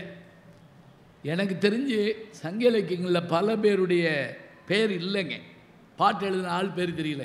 யாயும் ஞாயும் யாரா ஹீரோ பாட்டினுடைய ஆசிரியர் பேர் என்ன தெரியுமா? செம்புல பெயல் நீரார். இப்படி ஒரு பேர் வைப்பாங்களா? அதெல்லாம் இல்லை, அது அந்த பாட்டு வரி எடுத்து வச்சது. பாட்டுக்கு கீழே பேர் போடலாங்கிற ஒரு விஷயத்தை திருஞான சம்பந்தர் தாங்க முதல்ல. இப்படிக்கு ஞான சம்பந்தன் தனி ஒன்றும் இல்லை இருக்கட்டும், சரி கொடுங்க, வாங்க. முதல்ல திருஞான சம்பந்தர் தான் இப்படிக்கு ஞான சம்பந்தன், பூசூர் ஞான சம்பந்தன் அப்படின்னு கீழே இப்படிக்குங்கிற அந்த வரியை போடுறாரு, அந்த பேரை போடுறாரு. இப்படி போட்டால் தான் நமக்கு தெரியும். இப்போ பாருங்கள், யார் எழுதுறான்னு தெரியல. இன்றைக்கும் கூட நமக்கு இவ்வளவு விஞ்ஞானம் வளர்ந்துருக்குது. திரைப்பட பாடல்லையே எத்தனை குழப்பம் இருக்குது தெரியுங்களா? அருமையான பாட்டு, எந்த பாட்டு கேட்டாலும் பழைய பாட்டை உடனே பட்டுக்கோட்டைன்றுவோம், இல்லைன்னா கண்ணதாசன்றுவோம். ஒன்றும் இல்லை, மணப்பாறை மாடு கட்டி மாய உரம் ஏறு ஊட்டின்னு ஒரு பாட்டு இருக்குல்ல, மக்களை பெற்ற மகராட்சியில் வர்ற பாட்டு. இதை நீங்கள் கண்ணதாசன் தொகுதியில் பழசில் எடுத்து பார்த்தீங்கன்னா அந்த பாட்டு இருக்கும். பட்டுக்கோட்டை கல்யாண சுந்தரம் தொகுதியில் பார்த்தீங்கன்னா அந்த பாட்டு இருக்கும். ஆனால் 2 பேரும் எழுதலை. எழுதினவர் மருதகாசி. மருதகாசி எழுதின பாட்டை இப்போ பிரிண்டிங்கில் தப்பாக விடுறோம். ஏன் கூகுள் என்ன செய்யுது? நம்ம கூகுள் சொல்கிறதெல்லாம் உண்மையை நம்பிட்டு இருக்க முடியுமா? இல்லை, ஏன்னா நம்ம தானே ஏற்றி வைக்கிறோம். அதில் தப்பு இருக்கத்தான் செய்யும். இப்போ சமயத்தில் நான் அமெரிக்காவுக்கு போயிருந்தப்போ ஆர்டிஃபிஷியல் இன்டெலிஜென்ஸுங்கிற அந்த ஏஐ, அதை ஒருத்தர் எனக்கு அது விளக்கி சொன்னாருங்க. என்ன தெரியுமா? ஒரு ஆப்பை வச்சுக்கிட்டு நீங்கள் ஒரு கவிதை சொல்லுங்கள், அந்த கவிதையை பாட்டாக மாற்றுவோம் பாருங்க அப்படின்னு சொன்னேன். நான் ஒரு கவிதை சொன்னேன். என்ன மாதிரி பாட்டு வேணும்னு கேட்டார். நான் ஒரு மெல்லிசை மாதிரி கேட்டோம், ஆண் குரலா பெண் குரலான்னு கேட்டார். அதில் ஒன்று இதில் ஒன்று போடுங்களேன் அப்படின்னு நான் கோரஸ் வேணுமா? ஆமாம். புல்லாங்குழலோட ஆரம்பித்தா நல்லாயிருக்கும். வீணை 2 தபேலா அதையும் போடுங்க. நம்ம என்ன காசாக கொடுக்க போகிறோம்? இப்போ நான் சொல்லி முடிச்சுட்டு இதுக்கான பாட்டை அவர் நாளைக்கு போட்டு வந்து கொடுப்பாருன்னு நினச்சேன். என் கண்ணு முன்னாடியே 13 செகண்டில் நான் சொன்ன கவிதை இருக்குல்ல, இயல் இயல் இயல்னால் என்னென்னா உரைநடை, அதை இசையாக மாற்றி குடிச்சுங்க. ஒரு ஃப்ளூட்டோட, ஒரு வீணையோட, ஒரு பெண் குரலோட, ஒரு ஆண் குரலோட, ஒரு கோரஸோட அந்த பாட்டு. இப்போ நான் நீங்கள் நம்ப மாட்டேன்னு சொன்னால், நான் என் கையில் செல்லு வச்சுருக்கேன், அதில் அது நான் பதிஞ்சு வச்சுருக்கேன். அது என்ன செஞ்சுறீங்களா, 6 மெட்டில் போட்டு கொடுத்து. இது யார் செஞ்ச வேலை தான்? நான் ரெக்கார்டிங் ரூம் போகலை, பாடகர்களை பார்க்கலை, இசை அமைப்பாளர்களை ஒருத்தரையும் சந்திக்கலை, ஆனால் எல்லா வேலையும் அது பார்த்துருச்சு. இது இத்தனை ஒரு விஞ்ஞான வளர்ச்சி இன்றைக்கி இருக்குது. ஆனாலும் கூட சில நேரங்களில் பாட்டு யார் எழுதுறான்னு தப்பு விட்டுரும். இது யாருக்கு இது பண்ண முடிஞ்சது சொல்ல முடியாமல் போயிடுது. எதுக்கு சொல்கிறேன் அப்படின்னா, பழைய பாடல்கள், பழைய விஷயங்களை பார்க்குற போது அது யாரால் எழுதப்பட்டதுன்னு தெரிஞ்சுக்கணுங்க. எப்போவுமே ஒரு மெத்தடாலஜி என்னன்னு கேட்டிங்கன்னா, ஒன்று எழுதினால், ஒன்று சொன்னால் அது யாருடைய கூற்றுங்கிறத நம்ம சொல்லணும். இப்போ நான் என்கிட்ட ஒரு 65 பேர் எம்பில் பட்டம் வாங்கியிருக்காங்க, 16 பேர் டாக்டர் பட்டம் வாங்கியிருக்காங்கன்னா, முதல்ல என்ன பார்ப்போம்னா அவங்க என்ன மெத்தடாலஜி ஃபாலோ பண்ணியிருக்காங்கன்னு பார்ப்போம். அதில் சொல்கிற மாதிரி அது இருக்கணும்னு நம்ம நினைப்போம். அதில் முக்கியமாக என்னென்னா, மேற்கோள் காட்டுறப்ப இது இன்னாருடைய கூற்றுன்னு சொல்லணுங்க. அது மட்டும் இல்லை, அந்த புத்தகத்தை பிப்ளியோகிராஃபியில் பின்னாடி நமக்கு எடுத்து காட்டணும். பக்கம் இத்தனை, வரி இத்தனைன்னு சொல்லணும். இன்றைக்கி அது செய்கிறதே இல்லை. மேடையில் பல பேர் யார் கவிதையாவது எடுத்துகிட்டு வந்து வச்சுக்கிட்டு அவங்க கவிதை மாதிரி சொல்கிறாங்க. அது முறையாகாது. பாட்டை சொல்லணும். சொல்கிறதா இருந்தால் அதுக்கு பொருள் வேணும். இப்போ நான் சொன்னேன்ல, இப்போ நான் இந்த பாட்டு சொன்னோடனே நீங்கள் எல்லோரும் ஒரு சந்தோஷமாக சிரிச்சிங்க. இது ஒரு சின்ன விருந்துன்னு வச்சுக்கங்களேன். இதே நேரத்தில் ஒரு அரிய மருந்தாக இருந்தால் என்ன செய்யணும் அப்படின்னா, ஒரு காரியத்தில் வெற்றி அடையணும்னா என்ன செய்யணும் அப்படின்னா, அதுக்கு மோட்டிவேஷ்னல் ஸ்பீச் பார்க்குறோம். அது பெரும்பாலும் தமிழில் எழுதுனா யாரும் படிக்கிறது இல்லை. அதுக்கு வெறும் ஆங்கில புத்தகமாக வாங்கி படித்தா தான், என்றார் எலியட்ஸ், என்றார் பீச், என்றார் ரிச்சர்ட்ஸ் அப்படி சொன்னால் தான் ஒத்துக்கிறாங்க. என்றார் முனியாண்டின்னா ஒத்துக்கிற மாட்டேங்கிறாங்க. போங்க, அவர் விறகடை வச்சுருக்காரு அப்படின்றாங்க ஒரே வார்த்தையில். ஏன் நம்ம ஆளுக்கு யோசிக்க மாட்டாங்களா? இப்போ நான் சொல்கிறேங்க, ரொம்ப அழகாக சொல்கிறாரு ஒரு இது. டேய், நீ ஒரு காரியத்தில் ஜெயிக்கணும்னா என்ன செய்யணும் தெரியுமா? முதல்ல உடம்பு வலியை பார்க்காத. உடம்பு வலியை பார்த்தேன்னா நீ என்ன ஜெயிக்க மாட்ட. இப்போ உங்களுக்கு தெரியும், ஒலிம்பிக் பந்தயங்களில் ஜெயிச்சு காட்டக்கூடிய உசைன் போல்ட், 3 முறை ஹார்ட்ரிக் அடித்த உசைன் போல்ட் கால் வலிக்குதுன்னு சொல்லி உட்கார்ந்துருக்க முடியுமாங்க? 3 முறையும் அவரை ஜெயித்தார். வேறு யாரையும் ஜெயிக்க விடலை. அவர் கால் வலின்னு சொல்ல முடியுமா? இல்லை. அடுத்து, சாப்பாட்டை மாத்திரம் எதிர்நோக்கி உட்கார்ந்துருந்தா நம்ம வேலை நடக்குமா? கிராமத்தில் கடைகளில் பார்த்துருக்கேங்க, அந்த வியாபாரி மதியானம் 1 மணி 2 மணி வரைக்கும் விற்றுக்கிட்டே இருப்பாருங்க. 4 மணிக்கு சாப்பிட உட்காருவார். அண்ணாச்சி கருப்பட்டி வேணுமே, பக்கத்துலேயே ஒரு இதில் தண்ணி வச்சுருப்பாருங்க. அப்படியே கை கழுவிட்டு வந்து அதை எடுத்து கொடுப்பாருங்க. பசியை பற்றி கவலைப்பட மாட்டார். தூக்கம், நான் கரெக்டாக தூங்கிடுவேன், தூங்கட்டும், அதை பற்றி பரவாயில்ல. ஆனால் நோக்கம் சரியாக இருக்கிற போது தூக்கத்தை கொஞ்சம் விளக்கித்தாங்க வைக்கணும். அதை நம்ம நிறைவேற்றணும்னா பார்க்கணும். சில பேர் எங்கனையும் தூங்கிடுவாங்க, பொறாமையாக இருக்கும். நான் பஸ்ஸில் பயணம் பண்ணுறேன் முந்தியெல்லாம், சில பேர் பஸ்ஸில் ஏறினோடனே செல்லமாக நம்ம தோளில் படுத்து தூங்குவாங்க, பார்த்துருக்கீங்களா? அசஞ்சாமுன்னா கூட வைவாங்க. ஒரு இடத்துல உட்கார்றியா அப்படின்னு கேட்பான். நான் ஒரு தடவை மதுரையிலேருந்து கோயம்புத்தூர் போகிறதுக்காக பஸ் ஏறி உட்காந்துருக்கேன். என் கூட ஏறின ஒருத்தன் கேட்டான், நீங்கள் பழனியா? ஆமாம். கோயம்புத்தூரா? ஆமாம். எந்த ஊரியான்னு கேட்டான். ஐயா கோயம்புத்தூர் தான் ஐயா. சொல்லு, எதுக்கு கேட்குற அப்படின்னு. இல்லை, பழனி வந்தால் என்னை அனுப்பி விடுங்க சொல்லிவிட்டு என் தோளில் படுத்து தூங்கிட்டாங்க. நான் 3.5 மணி நேரம் முழிச்சிருந்து பழனி வரவும் அவனை எழுப்பி ஐயா பழனி, ஐயா பழனின்னு நான் கத்தி, வந்துருச்சான்னு எந்திரிச்சு சாமியை கும்பிட்டு படுத்துக்கிட்டான்.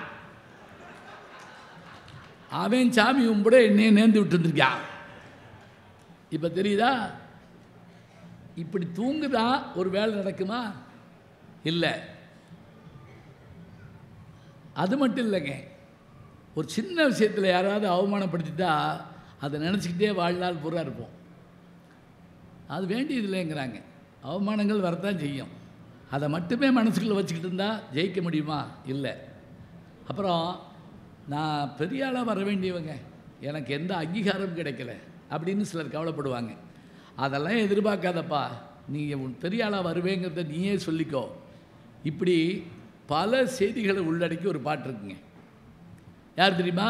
குமரகுருவர் நீதிநெறி விளக்கம். உங்களுக்கு இருக்கும், எனக்கு இருந்திருக்கும் இந்த பாட்டு. நீங்கள் நான் உள்பட சாய்ஸில் விட்டுருப்போம், அவ்வளோதான். என்ன பாட்டு அது?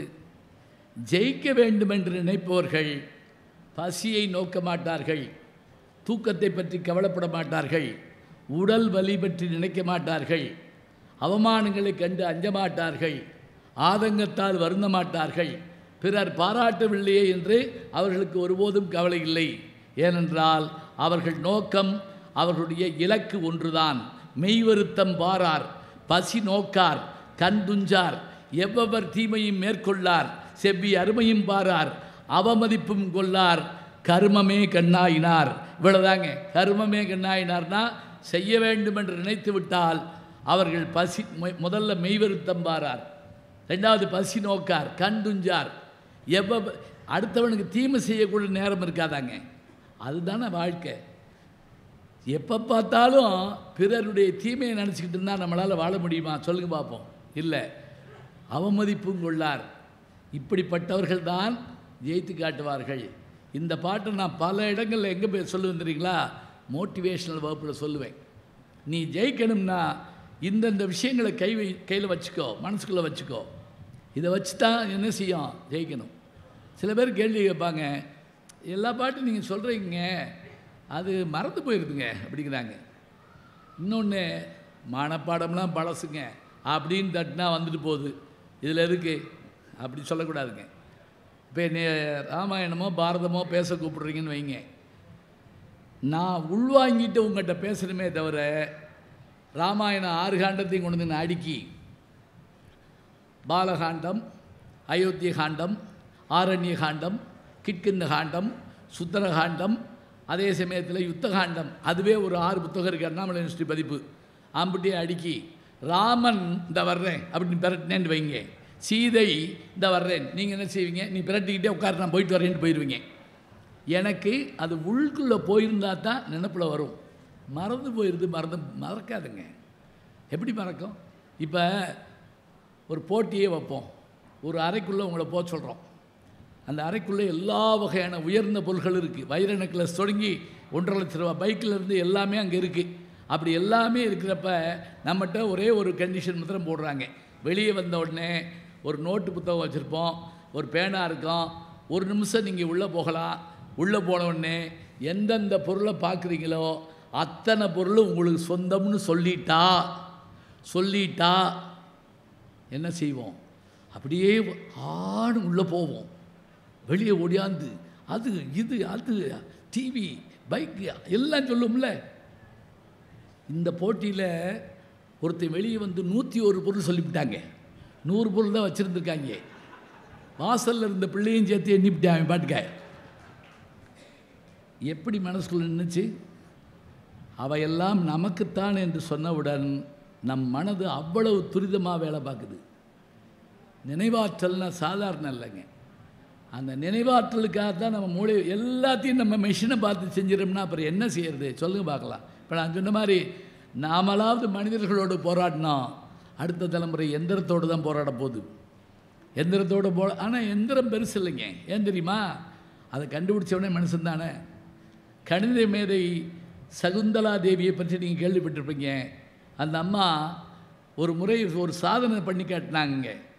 ஒரு 13 கம்ப்யூட்டரை வச்சு நடுவில் அந்த அம்மா உட்காந்து அந்த தேர்வாளர்கள் வந்து ஒரு பெரிய எண்ணை பெருக்க சொல்லி கொடுக்குறாங்க.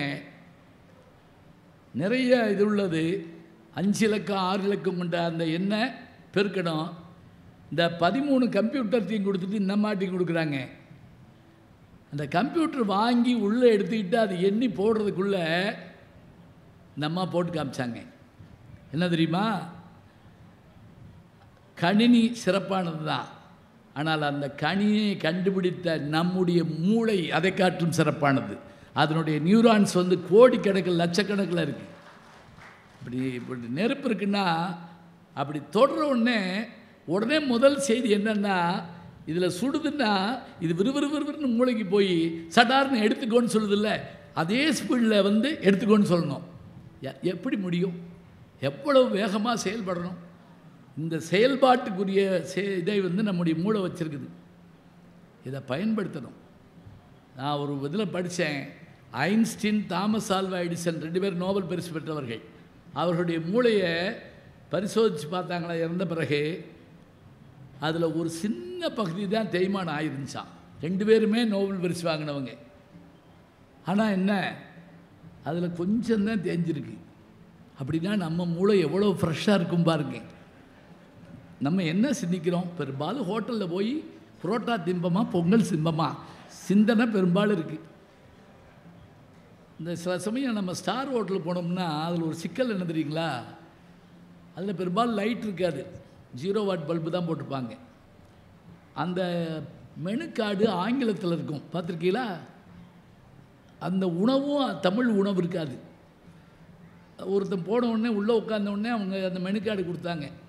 அது 5ஆம் கிளாஸ் இங்கிலீஷ் புஸ்தகம் மாதிரி இருக்குது. அப்படியே பரட்டிக்கிட்டே இருந்திருக்கான், கண்ணும் தெரியல, லைட் இல்லை. அப்புறம் யோசிச்சு பார்த்தான், நல்ல பொருளாக இருந்தால் கடைசியில் தான் போட்டிருப்பாங்க அப்படின்ட்டு அவனை கூப்பிட்டு, அந்த இவரை கூப்பிட்டு, பேரரை கூப்பிட்டு, இந்த கடைசியாக இருக்கிறது கொண்டு வா அப்படின்னா. அவர் சொல்கிறார், அது வந்து ப்ரெஸ் நேமு, இந்த இப்போ இதை அடித்தோம்னா என்ன ப்ரெஸ்ஸில் அடித்தோம்னு போட்டுப்போம்ல, அதை அவன் பலகாரம்னு நினச்சிருந்துருக்கான். சரி அப்படியா, இந்த அவர் சாப்பிட்றது கொண்டு வார், அது எச்சி வேறு கொண்டு வரேன் போ. அங்கனக்குள்ளே அது கூட யோசிக்க முடியல. எழுத்தாளர் சுஜாதா ஒரு முறை சொன்னாருங்க, எதுக்கு தெரியுமா விளம்பரம் திரும்ப திரும்ப திரும்ப போடுறாங்க? ஒரு மிடில் கிளாஸ் மனிதர் அலுவலகம் முடிஞ்சு வீட்டுக்கு வர்றப்ப மனைவி சொன்ன ஒரு விஷயம் ஞாபகம் தான், இன்றைக்காக இருந்தால் செல்லில் என்ன காப்பித்தூள் வாங்கிட்டு சொன்னேன்னு கேட்டுப்பிடலாம். முன்னெல்லாம் அப்படி செய்ய முடியாது. காப்பித்தூள் கடைக்கு போனால் அவர் ஒரு ஆள் கேள்வி கேட்பார், இது இந்த பீபிரி கலந்ததா, இது கலந்ததா, அது கலக்காததா. நம்ம குழம்பிடுவோம், ஐயோ என்னது, எது வாங்கிட்டு போனாலும் வை விழுகுமே அப்படின்னு நம்ம யோசிப்போம். அப்போ அந்த விளம்பரம் ஞாபகம் வரணுமா, காஃபி என்றாலே அப்படின்னா சட்டுன்னு வாங்கிடுவாப்லையா. அப்போ என்ன தெரியுங்களா, நமக்கு பதிய வைக்க வேண்டும் என்பதற்காக சொல்லப்படுகிறது. இப்போ நம்முடைய இலக்கியங்கள் எல்லாங்க, நூல் நம்ம படிக்கிறதுலாம் என்ன தெரியுங்களா, நமக்கு ஒன்று மகிழ்வை தரணும், அது விருந்து, நம்மை வழி நடத்தணும், நமக்கு என்ன மாதிரி வாழ வேண்டும் என்பதையெல்லாம் சொல்லித்தர வேண்டும். அண்ணன் தம்பியினுடைய வாழ்க்கை எப்படி இருக்கணுங்கிறதுக்காக தரங்க திரும்ப திரும்ப ராமாயணம், திரும்ப திரும்ப மகாபாரதம் சொல்லப்படுது. சொல்லுங்க பார்க்கலாம். தம்பியருள் சிறந்தவர் ராமன் தம்பியரா அல்லது ராவணன் தம்பியரான்னு நாங்கள் பட்டிமன்றம் போடுவோம். என்ன இதில் என்ன தெரிய போகுது, என்ன பட்டிமன்றம்? அப்படி இல்லைங்க, ஒரு டிக்கெட்டில் 2 படம் மாதிரி ராமன் தம்பியரை பற்றி தெரிஞ்சுக்கிறோம். அதாவது பரதன், இலக்குவன், சத்ருகனன். அதே மாதிரி ராவணனுடைய தம்பியர் அவங்கள பற்றி தெரிஞ்சுக்கிறோம். கும்பகர்ணன், அதே மாதிரி பீஷ்ணன் தெரிஞ்சுக்கிறோம். இவங்களில் யார் சிறந்தவங்கன்னு பேசுகிறப்ப, அது நடுவர் யோசித்து சொல்கிறப்ப எப்படி இருக்கும்? ஆசாஞான சம்பந்தம் போன்றவர்கள்லாம் அந்த தீர்ப்பு சொல்கிறப்ப, குன்றக்குடி அடிகளார் போன்றவங்க தீர்ப்பு சொல்கிறப்ப அப்படி உட்கார்ந்து கேட்போம். திருச்சி வானொலியில் அந்த காலத்தில் அதை அவ்வளோ அழகாக ஒளிபரப்புவாங்க. அப்படியே நேருக்கு நேர கம்பன்களை கேட்குற மாதிரி நமக்கு இருக்கும். அப்போ என்ன தெரியுங்களா, அவன் பீஷ்ணன் போய் கும்பகர்ணன்ட்ட சொல்கிறான், அண்ணே நீ வந்துரு, ராமன் நல்லவன், நம்ம அண்ணன் தப்பு பண்ணா கேட்கல, நான் சொன்னேன் கேட்கல, நீ சொன்ன கேட்கல, நீ பேசாமல் வாண்ணே. அதுக்கு அவன் கும்பகர்ணன் சொல்கிறான், அவன் பெரிய இதானவன், அவன் உண்டானவன், அப்படி தானேங்க சொல்கிறான். அவன் மாதிரி ஒரு மனதுள்ளவன் யாரும் இல்லைங்க. அவன் சொல்கிறான், ஏய் தம்பி என்ன சொல்கிற நீ, அண்ணன் செத்து கிடக்கிறத பார்த்து நம்ம உயிரோடு இருக்கலாமாடா? என்னடா அவன் சாப்பிட்ட மிச்சப்பால், அதனால நம்ம சாப்பிட்டோம். அவன் அம்மாட்ட சாப்பிட்டது போக மிச்சம் இருந்த பாலத்தான்ட்ட நீயும் நானும் சாப்பிட்டோம். அதோடு மட்டும் இல்லை, அவன் இறந்த பிறகு நம்ம வாழ்கிறோங்கிற ஒரு வாழ்க்கையை நான் நினச்சி பார்க்கலடா. ஆனால் நீ போ, நீ இருக்க வேண்டாம், நீ அங்கே போ. ஏன் தெரியுமா? எல்லாரும் போயிட்டா நம்ம வம்சம் இல்லாமல் போயிடும்டா, போ சொல்லி பார்க்குறாங்க. அண்ணன்ட்ட எவ்வளோ வாதாடினா தெரியுமா? பேசுவது மானமிடை, பேணுவது காமம், கூசுவது மானிடரை நன்று நம்ம குற்றம். பேச்செல்லாம் பெரிய பேச்சு பேசுகிறாருனே, நீ போய் மனுஷன் மண்டாட்டியை போய் தூக்கிட்டு வரலாமா அப்படிலாம் சொன்னாங்க. எல்லாம் சொல்லிவிட்டு கடைசியில் அவன் இறந்து விழுகிறான். அப்பா, அவனுடைய முகம் சிதைக்கப்படுது. யாருக்காக? அண்ணனுக்காக. இந்திரஜித்தனுடைய மரணமும் இதே மாதிரி தான். அவன் அப்பாட்ட எல்லாம் வந்து சொல்கிறான், அப்பா அந்த பெண்ணை விட்டுருப்பா, வேணாம்ப்பா, சொன்னால் கேளுப்பா. கேட்கல. இவன் கேட்குறான், டேய் உன்னே நம்பி போகிறது தொடங்குன்னு நினைக்கிறியா? இன்றைக்கி நம்ம சொல்லுவோம் தெரியுமா, ஓம் சம்பாத்தியத்தில் வாழ்கிறோம்னு நினைக்காதரா சொல்கிறோம்ல. என்னையே நோக்கி நெடும்பகை தேடிக்கொண்டேன், யாரையும் நினச்சி நான் தொடங்கலடா, இந்த போர் எனக்காக நான் தொடங்கணும்டா. இந்திரஜித்தன் போகிறான். போயிட்டு நான் திருப்பி வரமாட்டேன்ப்பா, நான் வரலனாலும் நீ அந்த சீதையை விட்டுட்டு நீ நல்லா இருப்பா சொல்கிறாங்க. அங்கே அவனுடைய அந்த போரில், மாயப்போரில் தோற்று போகிறான். அவன் யாகம் செய்கிற இடத்துல போய் விபீஷணன் காட்டி கொடுத்த உடனே லட்சுமணன் என்ன பண்ணுறான், அவனுடைய தலையை அறுத்துடுறாங்க. அந்த தலையை அந்த குரங்குகள் கொண்டு ஓடியாருது, அப்படி தூக்கி போட்டு விளையாடுது கால் பந்து மாதிரி. இப்போ இறந்துட்டாங்கிற செய்தி அவனுடைய மனைவி சுலோச்சனை, ரொம்ப பேருக்கு அந்த பேர்லாம் தெரியாது, சுலோச்சனை, அவள் போய் என்ன செய்கிறா, இதோடு முடிச்சிடுறேன், கவலைப்படாதீங்க, டைம் ஆயிடுச்சுன்னு நினைக்கிறேன். சரியா? ஆயிடுச்சு. சரி. எவ்வளோ சந்தோஷமாக சொல்கிறாரு. ஆமாம், நான் 8:30 மணி தான் கொடுத்துருந்தாங்க. அது எதுக்கு சொல்கிறேன்னா, எப்போவுமே இந்த நேரத்தை கேட்டுட்டு தான் பேசணும். நான் ஒரு சின்ன கிராமத்துக்கு போயிருந்தப்போ அந்த ஊர் பஞ்சாயத்து போர்டு தலைவர்கிட்ட எவ்வளோ நேரம் பேசுகிறோம்னு கேட்டேன். அவர் ஒடியாந்து என் கையை பிடிச்சிக்கிட்டு, அப்படிலாம் கேட்கக்கூடாது, இது உங்கள் ஊர், நீங்கள் எவ்வளோ நேரம் வேணாலும் பேசுங்க, நாங்கள் போயிடுவோம் அப்படின்னு சொன்னார். எங்களுக்கு வேலை இருக்குல்ல, நீங்கள் இப்போ அப்படி நான் தான் வேலையை தவிர ஊர் ஊராக போய் பேசிக்கிட்டு இருக்கேன், நேரம் ரொம்ப முக்கியம். சரி. அந்த சுலோச்சனை போய் தன்னுடைய கணவனுடைய உடம்பு கிடக்குது, தலையை காணோம், கேட்குறா, நாங்கள் கிட்ட கிடக்கும் போ போ அப்படின்றா. போய் எடுத்துடுறாங்க. கையில் வச்சுட்டு அழுதுட்டு கேட்குறா, ஒரு வார்த்தை எங்கள் அப்பாட்ட சொல்லியிருந்தீங்கன்னா எங்கள் அப்பா படையனுப்பி உங்களை காப்பாற்றிருக்க மாட்டாரா? இப்போ இறந்த தலை பேசுமான்னு கேட்கக்கூடாது, பேசுகிறதாக கூட அந்த பெண் கற்பனை பண்ணியிருக்கலாம். இந்த இறந்து போனவங்க ஒரு வார்த்தை பேசிட மாட்டாங்களான்னு சில பேர் கதறுவாங்கள்ல, இதே வார்த்தை கண்ணகி கோவலன்கிட்ட போய் கதற போது, நீ என்னோடு இறந்துடாத இருன்னு நம்ம ஒரு வார்த்தை சொன்னதாக சிலப்பதிகாரத்தில் வருது. இது சூப்பர் நேச்சுரல்பாங்க, இது இயற்கை இறந்த நிகழ்ச்சிம்பாங்க. ஆனால் நமக்கு எங்கள் அப்பா கடைசியாக சொன்னது அப்படின்னு ஒரு வார்த்தை சொல்கிறோம்ல, அப்படியான எண்ணம் உண்டு. அந்த தலை சொல்லுது, சொல்கிறா, எங்கள் அப்பாட்ட ஒரு வார்த்தை சொல்லியிருந்தா உங்களை எங்கள் அப்பா காப்பாற்றிட்டு தரணும். அந்த தலை பேசுதுங்க, கொன்னதே உங்கள் அப்பன்தானடி அப்படிங்குது. யார் தெரியுதா? இலக்குவன் யார் என்று கேட்டால் அவன் ஆதிசேஷனுடைய வடிவம்.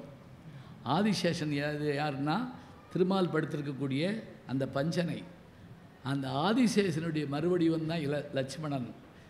அந்த இந்த ஆதிசேஷனுடைய மகள் தான் இவ யாருன்னு கேட்டால் இந்த சுலோச்சனை. அவளை தான் இவன் கல்யாணம் பண்ணுறான். ஒரு வார்த்தை எங்கள் அப்பாட்ட சொல்லியிருந்தா அவர் காப்பாற்றிடுவார். கொன்னதே உங்கள் அப்பன் தாரடின்னு சொன்னோடனே அப்படியே அலறிடுறா அவ. சுலோச்சனா சரி என்று சங்கரதாஸ் சுவாமிகள் எழுதின நாடகத்தில் நீங்கள் பார்க்கலாம். நாடக உலகினுடைய ஆசான் அவருக்கு பேர். நாடக உலகினுடைய தந்தை யார் என்று கேட்டால் பம்மல் சம்பந்த முதலியார். 100க்கும் மேற்பட்ட நாடகங்கள் எழுதினவர். அது மட்டும் இல்லைங்க, அன்னைக்கு சொன்ன விஷயத்தை இப்போ கேட்டாலும் நம்ம கண்ணு கலங்கணும், அது ஒரு வெற்றி. இன்னைக்கு நம்ம சிரிச்சு மகிழணும், அது ஒரு வெற்றி. பிரதாப முதலியார் சரித்திரம் முதல் நாவல் 1879. அதில் வர்ற ஜோக்கை இன்றைக்கி சொன்னாலும் நம்ம சிரிக்கலாம். அதில் ஞானாம்பாள் கதாநாயகி, பிரதாப முதலியார் கதாநாயகன். இவன் கொஞ்சம் மக்கு, அவன் கொஞ்சம் அறிவாளி. பேரே பாருங்கள், ஞானாம்பாள். அப்போ வந்து வாத்தியார்கிட்ட அடி வாங்கிட்டு வந்து இந்த கதாநாயகன் கேட்பான் அவர்கிட்ட, எப்படி தமிழில் உயிரெழுத்து எத்தனை அப்படின்னு கேட்பான். உடனே கரெக்டாக சொல்லுவாள், 12 அப்படின்பா. தலையில் அடிச்சுக்கிடுவான். 50ன்னு சொன்னதுக்கே அந்த தமிழ் வாத்தியா என்னை போட்டு அடித்தான். நீ 12ன்னு சொல்கிற, உன்னைய கொல்ல போகிறான். இது என்ன சொல்கிறது?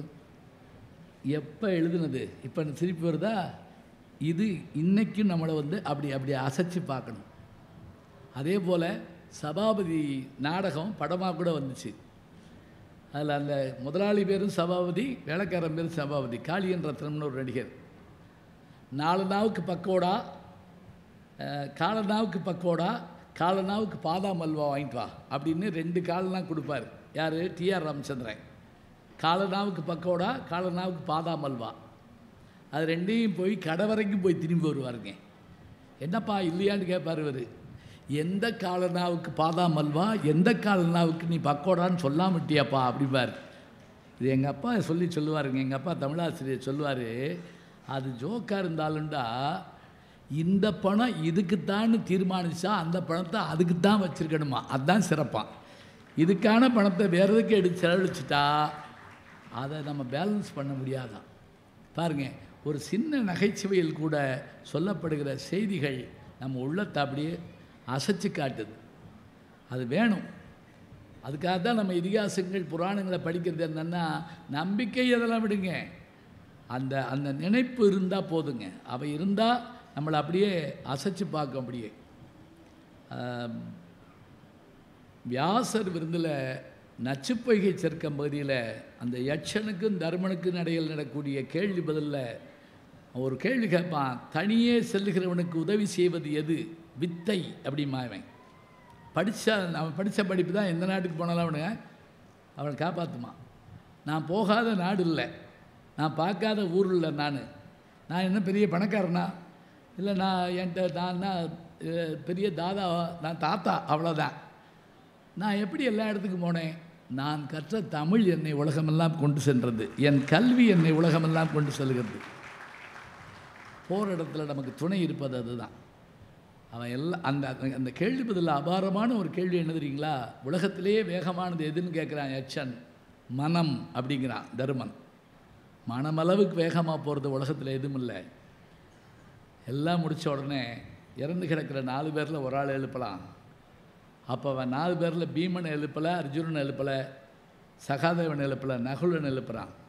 அந்த யட்சன் கேட்குறான், ஏன் உன் தம்பிமாராகிய இந்த 2 பேரும் வலிமை உள்ளவர்களை விட்டுட்டு அப்படி ஒன்றும் வலிமை இல்லாத அந்த நகுலன் எழுப்புறான். ஒன்றும் இல்லை, நாங்கள் 3 பேரும் பிறந்தது குந்திக்கு, அந்த 2 பேரும் பிறந்தது எங்கள் சின்னம்மாவுக்கு. எங்கள் அம்மாவுக்கு ஒரு பிள்ளை, எங்கள் சின்னம்மாவுக்கு ஒரு பிள்ளை இருந்தால் போதும்னு நான் நினச்சேன். அவன் தாங்க தருமன். இந்த எண்ணம் இருந்தால் போதுங்க. அறஞ்செய்ய விரும்பின அந்த அம்மா ஏன் சொன்னால், உனக்கு மனசு நல்லா இருந்தால் போதும், அது எல்லாவற்றையும் சரி செய்யும். இலக்கியங்களை படிப்பது அதற்காகத்தான்.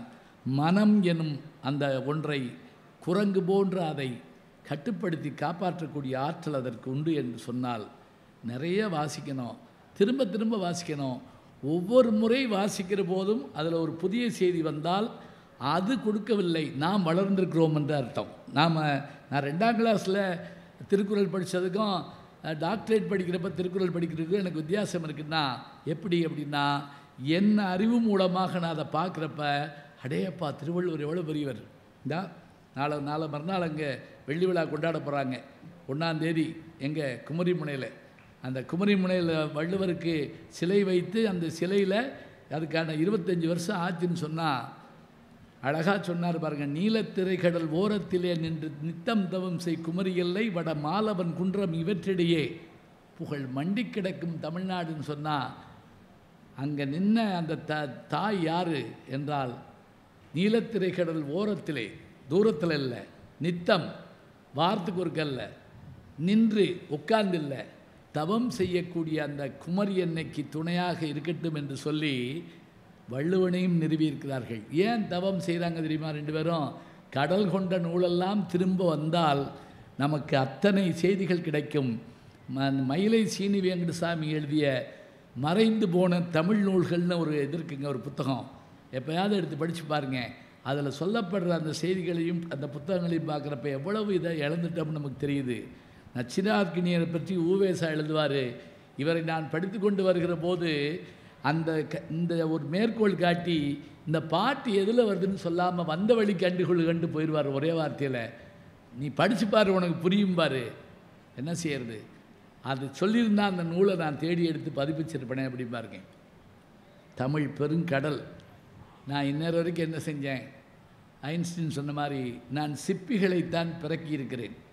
கடற்கரைக்கு சிலர் காற்று வாங்க போவார்கள், சிலர் கடலில் குளிக்க போவார்கள், சிலர் மீன் பிடிக்க போவார்கள், சிலர் அயலகம் செல்வதற்காக போவார்கள், சிலர் சுண்டல் வாங்கி தின்பதற்காக போவார்கள், சிலர் கடலுக்குள் மூழ்கி முத்தெடுப்பார்கள்.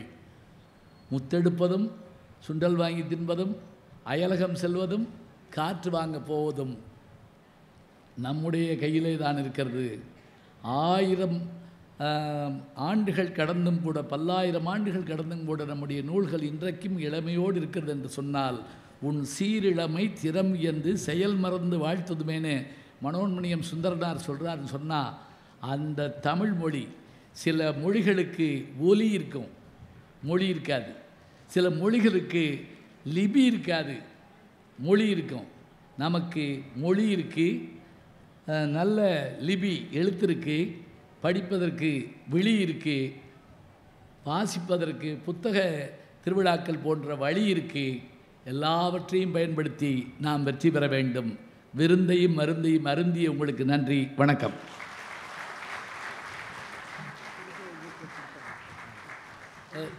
திருக்குறள் சொன்னவர் போயிட்டாரா? போயிடாக்கி வாங்க, வீட்டில் வந்து கொடுப்போம்.